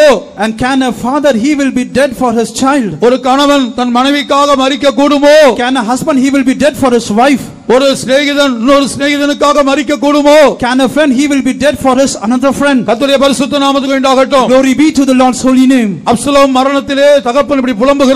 In the death of Absalom, father, he was lamenting so. சிங்காசனத்துக்காக தகப்பனுக்கும் மகனுக்கும் பிரிவினை உண்டானது. And there was a separation for the throne between the father and the son. அப்ப தாவீது என்ன செய்திருக்கலாம்? And what should David he has done? அப்சலோமுக்கு விரோதமாக யுத்தத்துக்கு ஆட்களை அனுப்பாமல் இருந்திருக்கலாம். And he should not have sent men to battle against Absalom. யுத்தத்துக்கு ஆட்களை அனுப்பிவிட்டு என் நிமித்தம் பிள்ளையாண்டானாகிய அப்சலோமை மெதுவாய் நடப்பீங்கள் என்று கேட்டுக்கொண்டான். And he has sent men to war, and he has said that for the sake of me, and you should move with Absalom in an easier way. ஆனால் அவர்களோ அப்சலோமை அடித்து கொன்றார்கள். But they have beaten Absalom and he was dead. அப்சலோமுடைய மரணத்திலே தகப்பன் புலம்புகிறான். In the death of Absalom, father was lamenting. என் மகனே, என் மகனாகிய அப்சலோமே, உனக்கு பதிலாக நான் செத்தேனானால் நலமாயிருக்கும். My son Absalom, if I was dead for your sake, and it would have been good. இதுதான் தகப்பன் பிள்ளையின் மேல் வைத்திருக்கிற அன்பு, செத்த பிற்பாடு புலம்புவது. And this is the love of the father towards the children after they are dead, lamenting. கர்த்தருடைய பரிசுத்த நாமத்துக்கு உண்டாகட்டும். Glory be to the Lord's holy name. ஆனால் நாம் பாவிகளாய் இருக்கையில், But when we were sinners, தேவன் என்ன செய்தார்? ஒரே பேரான குமாரனை what has the Lord done? And even the Lord has sent his only begotten son. நம்முடைய பாவங்களை மன்னிக்கும் கிருபாதார பலியாக அனுப்பி கொடுத்து நம்மிடத்திலே அன்பு கூர்ந்தார். And so that our sins should be forgiven as a propitiation of our sins, he has forgiven and he has loved us. ஏதோ கிறிஸ்தவர்கள் மேல் மாத்திரமல்ல, It's not only for the Christians alone, இஸ்ரவேல் ஜனங்கள் மேல் மாத்திரமல்ல, not only among the people of Israel alone. இவ்வளவாய் உலகத்தில் அன்பு கூர்ந்தார். And he has loved the world so much. உலகத்தின் பாவங்களை நிவர்த்தி செய்கிற கிருபாதார பலியாய் வெளிப்பட்டார். And he has revealed for the propitiation of the sins of this whole world. Erode பட்டணத்திலே வாசம் பண்ணுகிற அருமையான நண்பனே, உனக்காக ஈரோடு பட்டணமே, உனக்காக இயேசு மரித்தார். And beloved friend residing in the city of Erod, oh the Erod city, oh the Lord, he was dead for you. நீ யாராய் இருந்தாலும், இந்த சமுதாயம் உன்னை தள்ளி இருந்தாலும், and whoever you are, maybe the society, it has denied you. என்னை நேசிக்க இந்த உலகத்தில் ஆள் உண்டோ என்ற எண்ணத்தோடு நிற்கிற, and maybe you are standing with the thought that is there any person that can love me? அதற்காக குடிப்பழக்க வழக்கத்துக்கு அடிமைப்பட்டு குடித்து குடித்து உன்னை மாய்த்து கொண்டிருக்கிற, and for the sake of that you are addicted to the drinking habits, and you are drinking and spoiling yourself. அருமையான நண்பனே, உன்னை நேசிக்கிற ஒரு இயேசு உனக்கு இருக்கிறார். நான் உன்னை நேசிக்கிறேன். And beloved friend, there is a Jesus who loveth you, and I am loving you.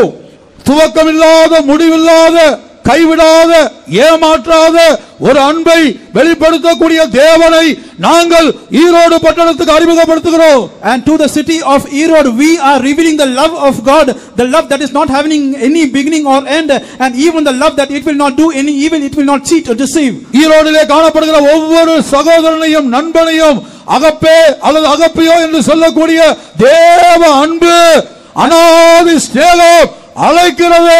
And even the agape or the agape, the love of God, the everlasting love of God, each and every brother living in the city of Erod, it is calling them. எத்தனையோ அன்புகளுக்கு உன் வாழ்க்கையில் இடம் கொடுத்து நீ ஏமாற்றத்தை சந்தித்து இருக்கிறாய். You have given room to many sort of love, and you have experienced cheatness in your life. நீ மலை போல் அன்பு வைத்தவர்கள் உன்னை கைவிட்டு இதோ நடுத்தருவில் நின்று கொண்டிருக்கிறாய். And you have loved the people like that of the mountain, and now you are standing in the middle of the street. நீ சிலர் மேல் வைத்த அன்பு இப்போது உன்னை தாடி வளர்த்து ஒயின் ஷாப்பின் வாசலிலே நிறுத்தி இருக்கிறது. For the sake of the love towards others, and now you have grown the beard, and now you are in the wine shop now. உன்னை நேசிக்காத, உன்னை ஏமாற்றக்கூடிய அன்புக்கு பின்னால் நீ போய் கொண்டிருந்தது, அதை எண்ணி எண்ணி உன்னை மாய்த்து கொண்டிருந்தது போதும். And you were following the love that was not loving you, it has forsaken you, and you have spoiled yourself, it is enough. உலக தோற்றத்துக்கு முன்பாகவே இந்த உலகத்திலே இந்த ஈரோடிலே நீ பிறப்பதற்கு முன்பாகவே உன்னை நேசித்ததான தேவனுடைய அன்பு உன்னை அழைக்கிறது. Before the foundation of this world and in this world, before you were born in the city of Erod, even the love of God is calling you. எத்தனையோ சந்தர்ப்பங்களிலே இந்த அன்பு உன்னை தேடி வந்தது, நீயோ இந்த அன்பை அலட்சியப்படுத்தினாய். Many of the instances this love was in search of you, but you have despised this love.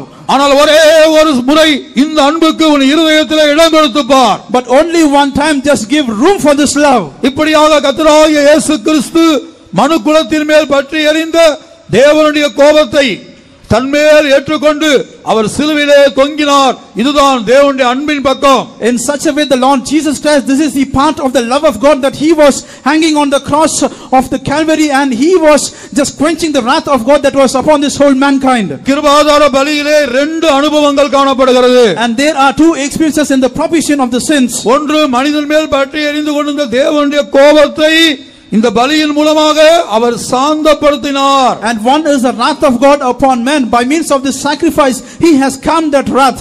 மனிதன் விழுந்து போன போது மொத்த மனுக்குலத்துக்கும் தேவனுக்கும் இடையிலே ஒரு பெரிய பிரிவினை உண்டாயிற்று. When man he fell and there was a great partition between God and man.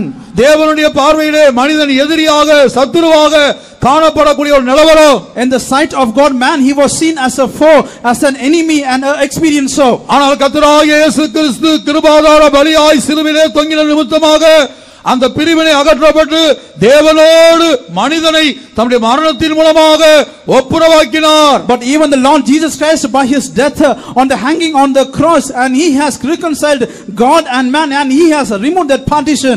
இரண்டாவதாக சத்துருவாய் எதிரியாக காணப்பட்டதான மனிதனை இந்த கிருபாதார பலியாய் இயேசு சிலுவையிலே தொங்கின நிமித்தமாக சிநேகிதனாக மாற்றுகிறார். And secondly, man who was seen as a foe or an enemy, and by means of the propitiation of the sin, this man he was changed as a friend to God. ஆகவே விழுந்து போன மனிதனை, பாவம் செய்து கொண்டிருந்த மனிதனை தேவன் ஒரு சத்துருவாக பாவியாக அல்ல, இயேசுவின் மரணத்தின் மூலமாக அந்த ஆத்துமாவை ஸ்நேகத்தோடு அநாதி ஸ்நேகத்தோடு பார்க்கிறது. And even man who fell, man he was committing sin, and even man who was seen as an enemy, and even the love of God, it was seen as an everlasting love to man. ரோமர் 5ஆம் அதிகாரம் 10ஆம் வசனத்திலே வாசிக்கும்போது, Romans chapter 5 verse 10, when we are reading, நாம் தேவனுக்கு சத்துருக்களாய் இருக்கையில் அவருடைய குமாரனின் மரணத்தினாலே அவருடனே ஒப்புரவாக்கப்பட்டோமானால் ஒப்புரவாக்கப்பட்ட பின் நாம் அவருடைய ஜீவனாலே ரட்சிக்கப்படுவது அதிக நிச்சயமாமே. For if when we were enemies, we are reconciled to God by the death of his son, much more being reconciled, we shall be saved by his life. மனிதன் விழுந்த நிமித்தமாக, ஒரு மனிதன் விழுந்த நிமித்தமாக மொத்த மனுக்குலமும் தேவனுக்கு சத்துருவாய் மாறிவிட்டது. For the sake of the fall of one man, the whole mankind it was changed as enemy to God. தேவனுக்கும் மனிதனுக்கும் இடையிலே பிரிவினை உண்டாகிவிட்டது. And between God and man there was a partition. கர்த்தராகிய இயேசுவின் மரணத்தின் மூலமாகத்தான் கிருபாதார பலியாய் உலகத்துக்கு வந்த இயேசு சிலுவையிலே தன்னுடைய கடை சொட்டு இரத்தத்தையும் சிந்தி அதன் நிமித்தமாக தன்னுடைய மரணத்தின் மூலமாய் தன்னுடைய இரத்தத்தின் மூலமாய் மனிதனை தேவனோடு ஒப்புரவாக்கினார். By the death of the Lord Jesus as the propitiation of the sins, and since he has shed the last blood upon the cross, and he has reconciled God to man. இதை பவுல் சற்று விளக்கமாக கிருபாதார பலியினுடைய மேன்மையை ரோமர் 3ஆம் அதிகாரம் 25-26 வசனங்களில் எழுதுகிறார். Romans chapter 3 verse 25 and 26, even St. Paul he was writing about the excellency of this propitiation of the sins. தேவன் பொறுமையாயிருந்த முற்காலத்தில் நடந்த பாவங்களை தாம் பொறுத்து கொண்டதை குறித்து தம்முடைய நீதியை காண்பிக்கும் பொருட்டாகவும் தாம் நீதியுள்ளவரும் இயேசுவினிடத்தில் விசுவாசமாயிருக்கிறவனை நீதிமானாக்கிறவருமாய் விளங்கும்படி இக்காலத்திலே தமது நீதியை காண்பிக்கும் பொருட்டாகவும் கிறிஸ்து இயேசுவினுடைய இரத்தத்தை பற்றும் விசுவாசத்தினாலே பலிக்கும் கிருபாதார பலியாக அவரையே ஏற்படுத்தினார். Whom God hath set forth to be a propitiation through faith in his blood, to declare his righteousness for the remission of sins that are passed through the forbearance of God, to declare, I say, that this time his righteousness, that he might be just the justifier of him which believeth in Jesus. அப்ப அகப்பியோ என்கிற அன்பு அதனுடைய முதல் தன்மை, இன்றைக்கு நான் அறிவிக்கிறேன், அதனுடைய முதல் தன்மை அது தியாக அன்பு, The love agape or the agapeo, the characteristics of that love today I am just saying that is a sacrificial love. கர்த்தருடைய பரிசுத்த நாமத்துக்கு உண்டாகட்டும். Glory be to the Lord's holy name. அப்ப பிதாவாகிய தேவன் தம்முடைய ஒரே பேரான குமாரனை கொடுத்து தியாகம் பண்ணுகிறார். And God the Father, he has sent his only begotten son and he was sacrificing. குமாரனோ பாவிகளாகிய நமக்காக தம்முடைய சொந்த ஜீவனையே கொடுத்து தம்முடைய அன்பை வெளிப்படுத்துகிறார். And even the son, he has given his own life, revealing his love to the sinners that we are. கர்த்தருடைய பரிசுத்த நாமத்துக்கு உண்டாகட்டும். Glory be to the Lord's holy name. இதைத்தான் எபேசியர் 2ஆம் அதிகாரத்திலே நாம் வாசிக்கும்போது, and that is what in the book of Ephesians chapter 2 when we are reading 3 முதல் 5 வரை உள்ள வசனங்களிலே நாம் கோபாக்கினையின் பிள்ளைகளாய் இருந்தோம். and verse 3 to 5 we are reading that we were the children of wrath. நாம் தான் சிலுவையிலே தொங்க வேண்டும். and we should be hanged on the cross. நம்முடைய பாவங்களுக்காக அக்கிரமங்களுக்காக நாம் தண்டிக்கப்பட வேண்டும். for the sake of our sins and iniquities we should be punished. மனிதனுடைய பாவத்தினிமித்தம் அவன் சிலுவையிலே தொங்க வேண்டும். for the sake of the sins of man he should be hanging on the cross. தேவனுடைய நீதி தண்டனையை கொடுக்கக்கூடிய பகுதி, and even the righteousness of God is the part giving the punishment, கோபத்தை வெளிப்படுத்தக்கூடிய பகுதி, and part revealing the wrath. ஆனா அதே வேளையிலே தேவனுடைய அன்பு, but at the same time the love of God, நம்முடைய ஒரே பேரான குமாரனை இந்த பூமிக்கு அனுப்பி மனுக்குலத்தின் மேல் இருந்த தேவ கோபத்தை இயேசுவின் மேல் சுமத்தினது. இயேசு அதை தன்மேல் ஏற்றுக்கொண்டார். and it has sent the only begotten son to this earth, and even the wrath upon the whole mankind it was upon Jesus, and Jesus endured that wrath upon him. எபேசியர் 2ஆம் அதிகாரம் 3 முதல் 5 வரை. book of Ephesians chapter 2 verse 3 to 5. அவர்களுக்குள்ளே நாம் எல்லாரும் முற்காலத்திலே நமது மாம்ச இச்சையின்படியே நடந்து நமது மாம்சமும் மனசும் விரும்பினவைகளை செய்து சுபாவத்தினாலே மற்றவர்களைப் போல கோபாக்கினையின் பிள்ளைகளாயிருந்தோம். தேவனோ இரக்கத்தில் ஐஸ்வர்யம் உள்ளவராய் நம்மில் அன்பு கூர்ந்த தம்முடைய மிகுந்த அன்பினாலே, இதுதான் அகப்பே என்கிற அன்பு, இதுதான் அநாதி ஸ்நேகம். and this is the love called agape, and this is the everlasting love. மனசும் மாம்சமும் விரும்பினவைகளை செய்து, and even the desires of the flesh and of the mind. நான் ஒரு இந்து குடும்பத்திலே பிறந்தவனாய் இருந்தேன். and I was the one born in a Hindu family. சொந்த வாழ்க்கையை நான் சொல்ல வேண்டுமானால், if I want to say about my personal life, எனக்கு இயேசுவை தெரியாது, இந்த பெந்தகோஸ்தே மார்க்கத்தை தெரியாது. I don't know Jesus, I don't know this way of Pentecost. மனசும் மாம்சம் விரும்பினவைகளை செய்து குடித்து வெறித்து போதை வஸ்துகளுக்கு அடிமைப்பட்டு துன்மார்க்கமான ஒரு வாழ்க்கையை வாழ்ந்து கொண்டிருந்தேன். and I was being desired, having the flesh and of the mind, and I was addicted to the drugs, and I was living a wicked life. தேவனுடைய கோபாக்கினின் பிள்ளையாய் காணப்பட்டோம். and we were seen as the children of wrath. ஆனால் இந்த அநாதி ஸ்நேகம் என்ன செய்தது? but what has this everlasting love done? 4ஆம் வசனத்திலே சொல்லுகிறார், in verse 4 he is saying, தேவனோ இரக்கத்தில் ஐஸ்வர்யம் உள்ளவராய் இருந்து, but God who is rich in his mercy, நம்மில் அன்பு கூர்ந்த, for his great love, தம்முடைய மிகுந்த அன்பினாலே, and for his great love wherewith he has loved us. 5ஆம் வசனத்தை வாசிப்போம். அக்கிரமங்களில் மரித்தவர்களாயிருந்த நம்மை கிறிஸ்துவுடனே கூட உயிர்ப்பித்தார், கிருபையினாலே ரட்சிக்கப்பட்டீர்கள். Even when we were dead in sins, hath quickened us together with Christ. By grace we are saved. Among whom also we all had our conversation in times past in the lust of our flesh, fulfilling the desires of the flesh and of the mind, and were by nature the children of wrath, even as others. But God, who is rich in mercy, for his great love wherewith he loved us, even when we were dead in sins, hath quickened us together with Christ. By grace ye are saved. அருமையான தேவனுடைய பிள்ளையே, beloved child of God, எத்தனையோ பாவங்கள், many sins, எத்தனையோ வியாதிகள், many sickness, எத்தனையோ சாபங்கள், many curses, எத்தனையோ பில்லி சூனிய கட்டுகள், and many bonds of witchcraft, நீ எல்லாராலும் கைவிடப்பட்ட நிலவரத்திலே, and in a situation forsaken by all, இந்த இடத்திலே கடந்து வந்திருக்கிறாய். you have come across here. தேவ அன்பு, the love of God, பாவங்களை எல்லாம் மன்னித்து ரட்சிப்பை கொடுக்கிறது. it is forgiving your sins, giving the salvation to you. ஒருவேளை நம்முடைய பாவங்கள் நம்முடைய பெற்றோருக்கு தெரிந்தால், and maybe the sins of us, it is known to our குடும்பத்தில் உள்ளவர்களுக்கு தெரிந்தால், known to the family members, நிச்சயமாய் மரிக்கிற வரைக்கும் மன்னிக்க மாட்டார்கள். and surely till your death they will not forgive you. வேதத்திலிருந்து நான் சொல்லுகிறேன், from the scripture I am saying, Ruban ஒரு பாவம் செய்து விட்டான், and Reuben he has committed a sin. யாக்கோபு, தகப்பனாகிய யாக்கோபு மரண தருவாயிலே எல்லா பிள்ளைகளையும் ஆசீர்வதிக்க அழைக்கிறான். the father Jacob, he was calling all his children at the stage of his death to bless all. ரூபனை ஆசீர்வதிக்க ஆரம்பிக்கிறான். when he was starting to bless Reuben, ஆனால் அவன் செய்த பாவம் அந்த மரண தருவாயிலும் கண்ணு முன்னாடி வந்து நிக்குது. but even the sins that he has done in the stage of the death, it was standing in front of him. அந்த மரண தருவாயில பிள்ளையை பார்த்து சொல்லுகிறான், மூத்த மகனை பார்த்து சொல்லுகிறான், தண்ணீரை போல தளம்பினவனே நீ மேன்மை அடைய மாட்டாய். at the stage of the death, and he was looking to the firstborn and saying that you were troubled like waters, you will never be exalted. இதுதான் தகப்பனுடைய அன்பு. This is the love of the father. இந்த உலகத்திலே தகப்பனுடைய அன்பு எத்தனையோ பிள்ளைகளை துரத்தி விட்டது. And today the love of the father, it has driven away many. கைவிட்டு விட்டது. It has forsaken. கணவனுடைய அன்பு மனைவியை கைவிட்டு விட்டது. And even the love of the husband has forsaken the wife. மனைவியுடைய அன்பு கணவனை ஏமாற்றி விட்டது. The love of the wife has cheated the husband. பிள்ளைகளுக்கு சரியான அன்பு இல்லை. There is no proper love for the children. ஆகவே அன்பை தேடி அவர்கள் எங்கெங்கோ வாலிபர்கள் போய் கொண்டிருக்கிறார்கள். And even the youngsters in search of love, they are going to many places. இயேசுவின் அன்பை உங்களுக்கு அறிவிக்கிறோம். And behold the love of Jesus, we are saying that to you. அநாதி ஸ்நேகத்தால் நான் உன்னை சிநேகித்தேன். I have loved you with an everlasting love. இந்த சத்தத்தோடு உன்னை சந்திக்கிறார். And with this voice he is meeting you. இந்த சத்தம் உன் மனதிலும் உன் இருதயத்திலும் உன் சரீரத்தின் ஒவ்வொரு அவயவங்களிலும் பிரவேசிப்பதாக. And may the sound, it should be entering into your mind, in your heart, and in each and every organs of your body. இந்த அன்பு ஒரு காலம் அழியாத அன்பு. And this love is the love, it will not perish for anything. 1 கொரிந்தியர் 13:8 இந்த அன்பு ஒரு காலம் ஒழியாத அன்பு. In the book of 1 Corinthians chapter 13 verse 8, and this love, it will not perish for ever and ever. இந்த அன்பு ஒரு காலம் ஒழியாத அன்பு என்பதை நாளைக்கு நாங்கள் வேத வசனத்தின் மூலமாக நிரூபிக்கிறோம். And tomorrow by means of the word of God, we are proving that this love will not perish for ever and ever. இப்போ நீங்க எத்தனையோ பிரச்சனைகளோடு வந்திருக்கிறீர்கள். And you have come with a lot of issues. எத்தனையோ தேவைகளோடு வந்திருக்கிறீர்கள். You have come with many needs. தேவ அன்பை விளங்கிக் கொள்ளத்தக்கதாக உங்கள் இருதயத்தை விட்டுக் கொடுங்கள். உங்கள் இருதயத்தை திறந்து கொடுங்கள். And you should give up your hearts. You should open your hearts to understand the love of God. உங்கள் இருதயத்தை அவரிடத்தில் சமர்ப்பியுங்கள். And you should surrender your hearts to him. என் மகனே உன் இருதயத்தை எனக்கு தா. My son, give your heart to me. என் மகனே உன் இதயத்தை எனக்கு தா.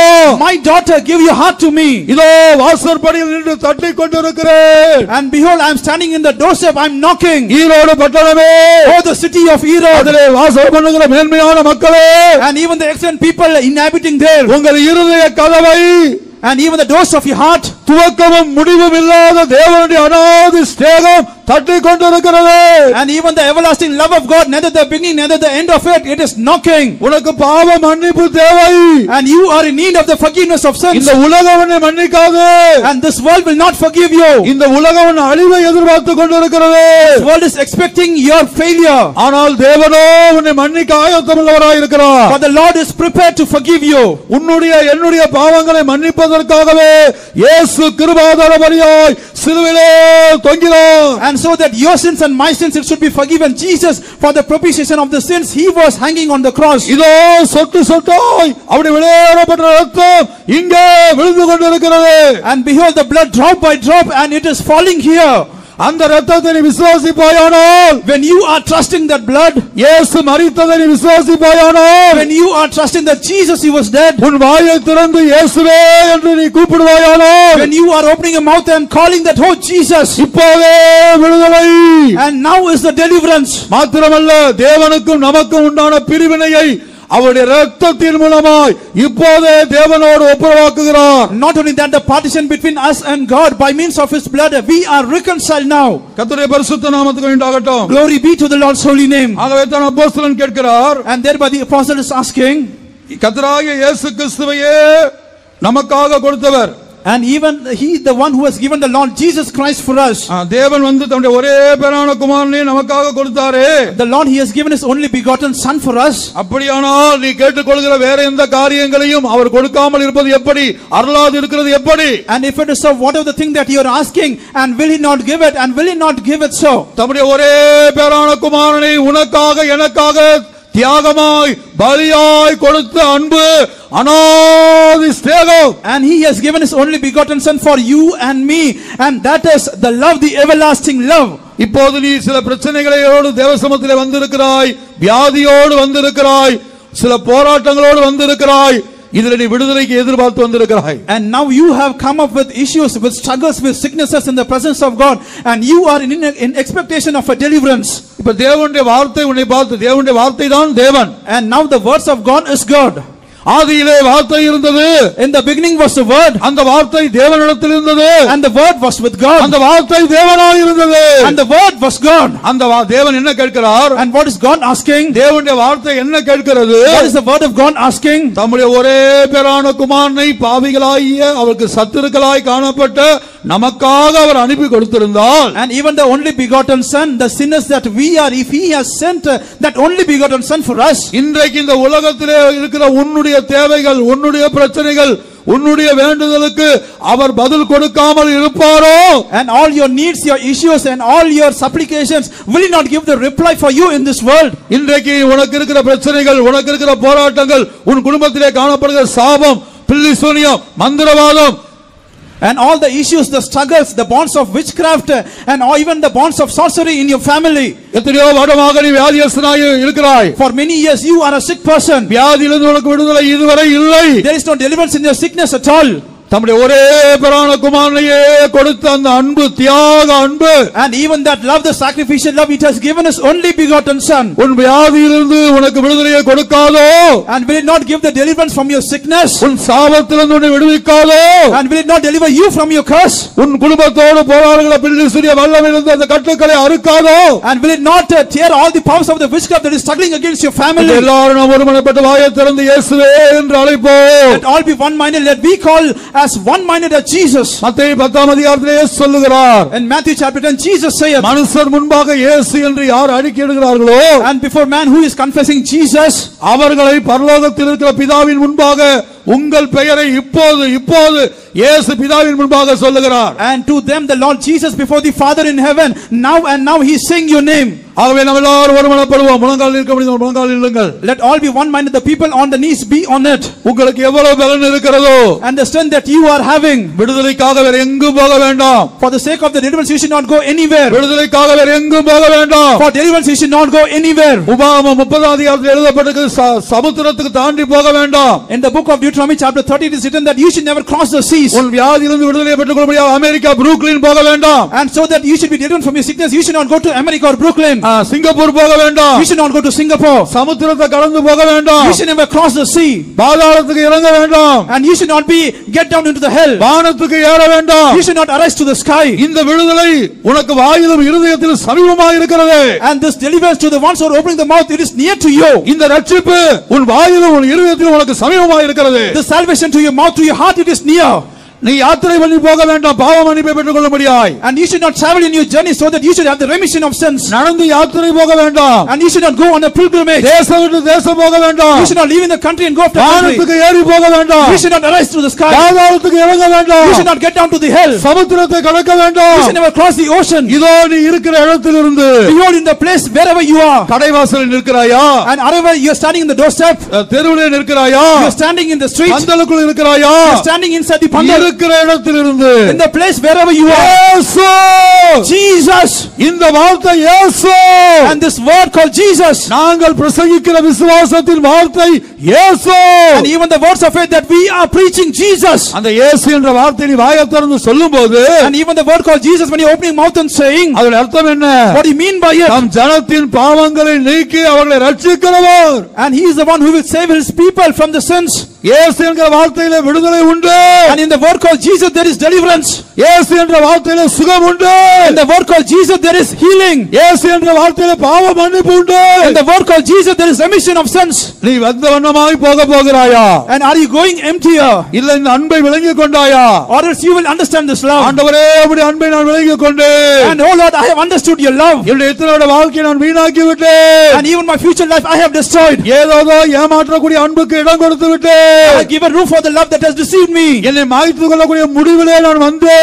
and I have come to a conclusion that I should end up my life. இதோ தேவன் உன் கண்களை திறக்கிறார். behold, the Lord is opening your eyes. இதோ தேவன் உன் இருதயத்தை திறக்கிறார். behold, the Lord is opening your heart. இதுவரை கட்டி வைத்திருந்த பிசாசு, and even the devil that has bound you now. 2 கொரிந்தியர் 4:4 படிக்கிறோம். in the book of 2 Corinthians chapter 4 verse 4, பிரபஞ்சத்தின் தேவன், and even the God of this world, அவிசுவாசிகளுக்கு, to the unbelievers, இந்த கிறிஸ்துவின் மகிமையான சுவிசேஷத்தின் ஒளி பிரகாசமாய் இராதபடிக்கு, and even the light of the glorious gospel of Christ, so that you should not light for them, குருடாக்கி வைத்திருந்தான். and it has blinded them. நம்முடைய கண்கள் குருடாக்கப்பட்டிருந்தது. even the eyes were blinded. அந்நிய அன்புகளுக்கு அடிமைப்பட்டிருந்தது. we were enslaved to strange love. ஒளிந்து போகக்கூடிய அன்புக்கு அடிமைப்பட்டிருந்தது. we were enslaved to the perishing love. இதோ ஒரு கால ஒளியாக அன்பு உன்னை அழைக்கிறது. and behold, the love that will not perish forever and ever, it is calling you. கைவிடாத அன்பு, love that will not forsake you. ஜீவியம் எப்படி இருந்தாலும், and however is your life, நீ எந்த நிலவரத்தில் இருந்தாலும், what situation that you are. என்னிடத்தில் வருகிற ஒருவனையும் நான் புறம்பே தள்ளுவதில்லை. He that cometh to me, I will not cast him. கர்த்தருடைய பரிசுத்த நாமத்துக்கு உண்டாகட்டும். Glory be to the Lord's holy அந்த name. அன்பு உன்னை அழைக்கிறது. Love is calling you. ஒரு விபச்சார ஸ்திரியை கொண்டு வந்தார்கள். And even adulterous woman was brought. அவர்கள் கல்லெறிந்து கொல்லும்படியாய் கொண்டு வந்தார்கள். And they have brought so that she should be stoned to death. ஆனால் தேவ அன்பு அவளை மன்னித்தது.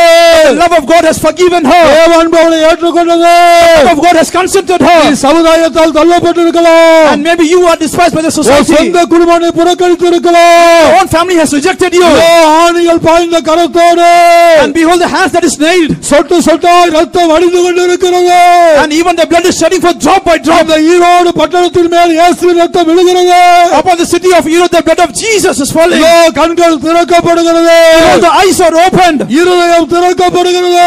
Hearts are opened. அநாதி ஸ்நேகத்தால் என் இருதயத்தை நிரப்பும் என்று சொல்லுங்கள். And say that, oh Lord, fill me with thy everlasting love. எனக்கு தேவ அன்பு போதும் என்று சொல்லுங்கள். The love of God is sufficient for me. என்னை நேசிக்கிற இயேசு இருக்கிறார் என்று சொல்லுங்கள். And say that Jesus is for me to love me. இயேசு எனக்கு போதும் என்று சொல்லுங்கள். Jesus is sufficient for me. Say, நான் என் இயேசுவுக்கு சொந்தம். I belong to my Jesus. அருமையான தேவனுடைய பிள்ளையே, people of God, நீ இயேசுவுக்கு சொந்தம். you are belonging to Jesus. உனக்காக அழியாத ராஜ்யம். And even the kingdom that will not perish. உனக்காக நித்திய தேவன் நித்திய ராஜ்யத்தை வைத்திருக்கிறார். And even the everlasting God for you has placed the everlasting இந்த kingdom. உலகம் அழிய போகிறது. The world is going to be destroyed. இயேசுவின் அன்புக்கு இடம் கொடு. And even you should give room for the love of Jesus. வேற ஒன்றும் செய்ய வேண்டாம். You should not do anything. கர்த்தராகிய இயேசு கிறிஸ்துவை ஏற்றுக்கொண்டு You should confess the Lord Jesus Christ. வாயினாலே அறிக்கையிடு. You should confess with your mouth. அப்போது ரட்சிக்கப்படுவாய். And you will be saved. நீதி உண்டாக இருதயத்திலே விசுவாசிக்கப்படும். And with heart you will be believing unto righteousness. ரட்சிப்பு உண்டாக வாயினாலே அறிக்கை பண்ணப்படும். And to salvation in mouth it will be made confession. நாம் இத்தனை பேர் கூடி இருக்கிறோம். And we have lot of people gathered முழு here. பலத்தோடு And with the whole strength. 7 முறை And for 7 times. இயேசுவை உயர்த்துவோம். Let us boast Jesus. இந்த பட்டணம் அதிரட்டும். Let the city be shaken. Tamil Nadu அதிரட்டும். Let Tamil Nadu be shaken. தேசம் அதிரட்டும். This land be shaken. இயேசு ஜெயிக்கட்டும். Jesus be victorious. இயேசு Jesus. இயேசு Jesus. இயேசு Jesus. இயேசு Jesus. இயேசு Jesus. இயேசு Jesus. இயேசு Jesus.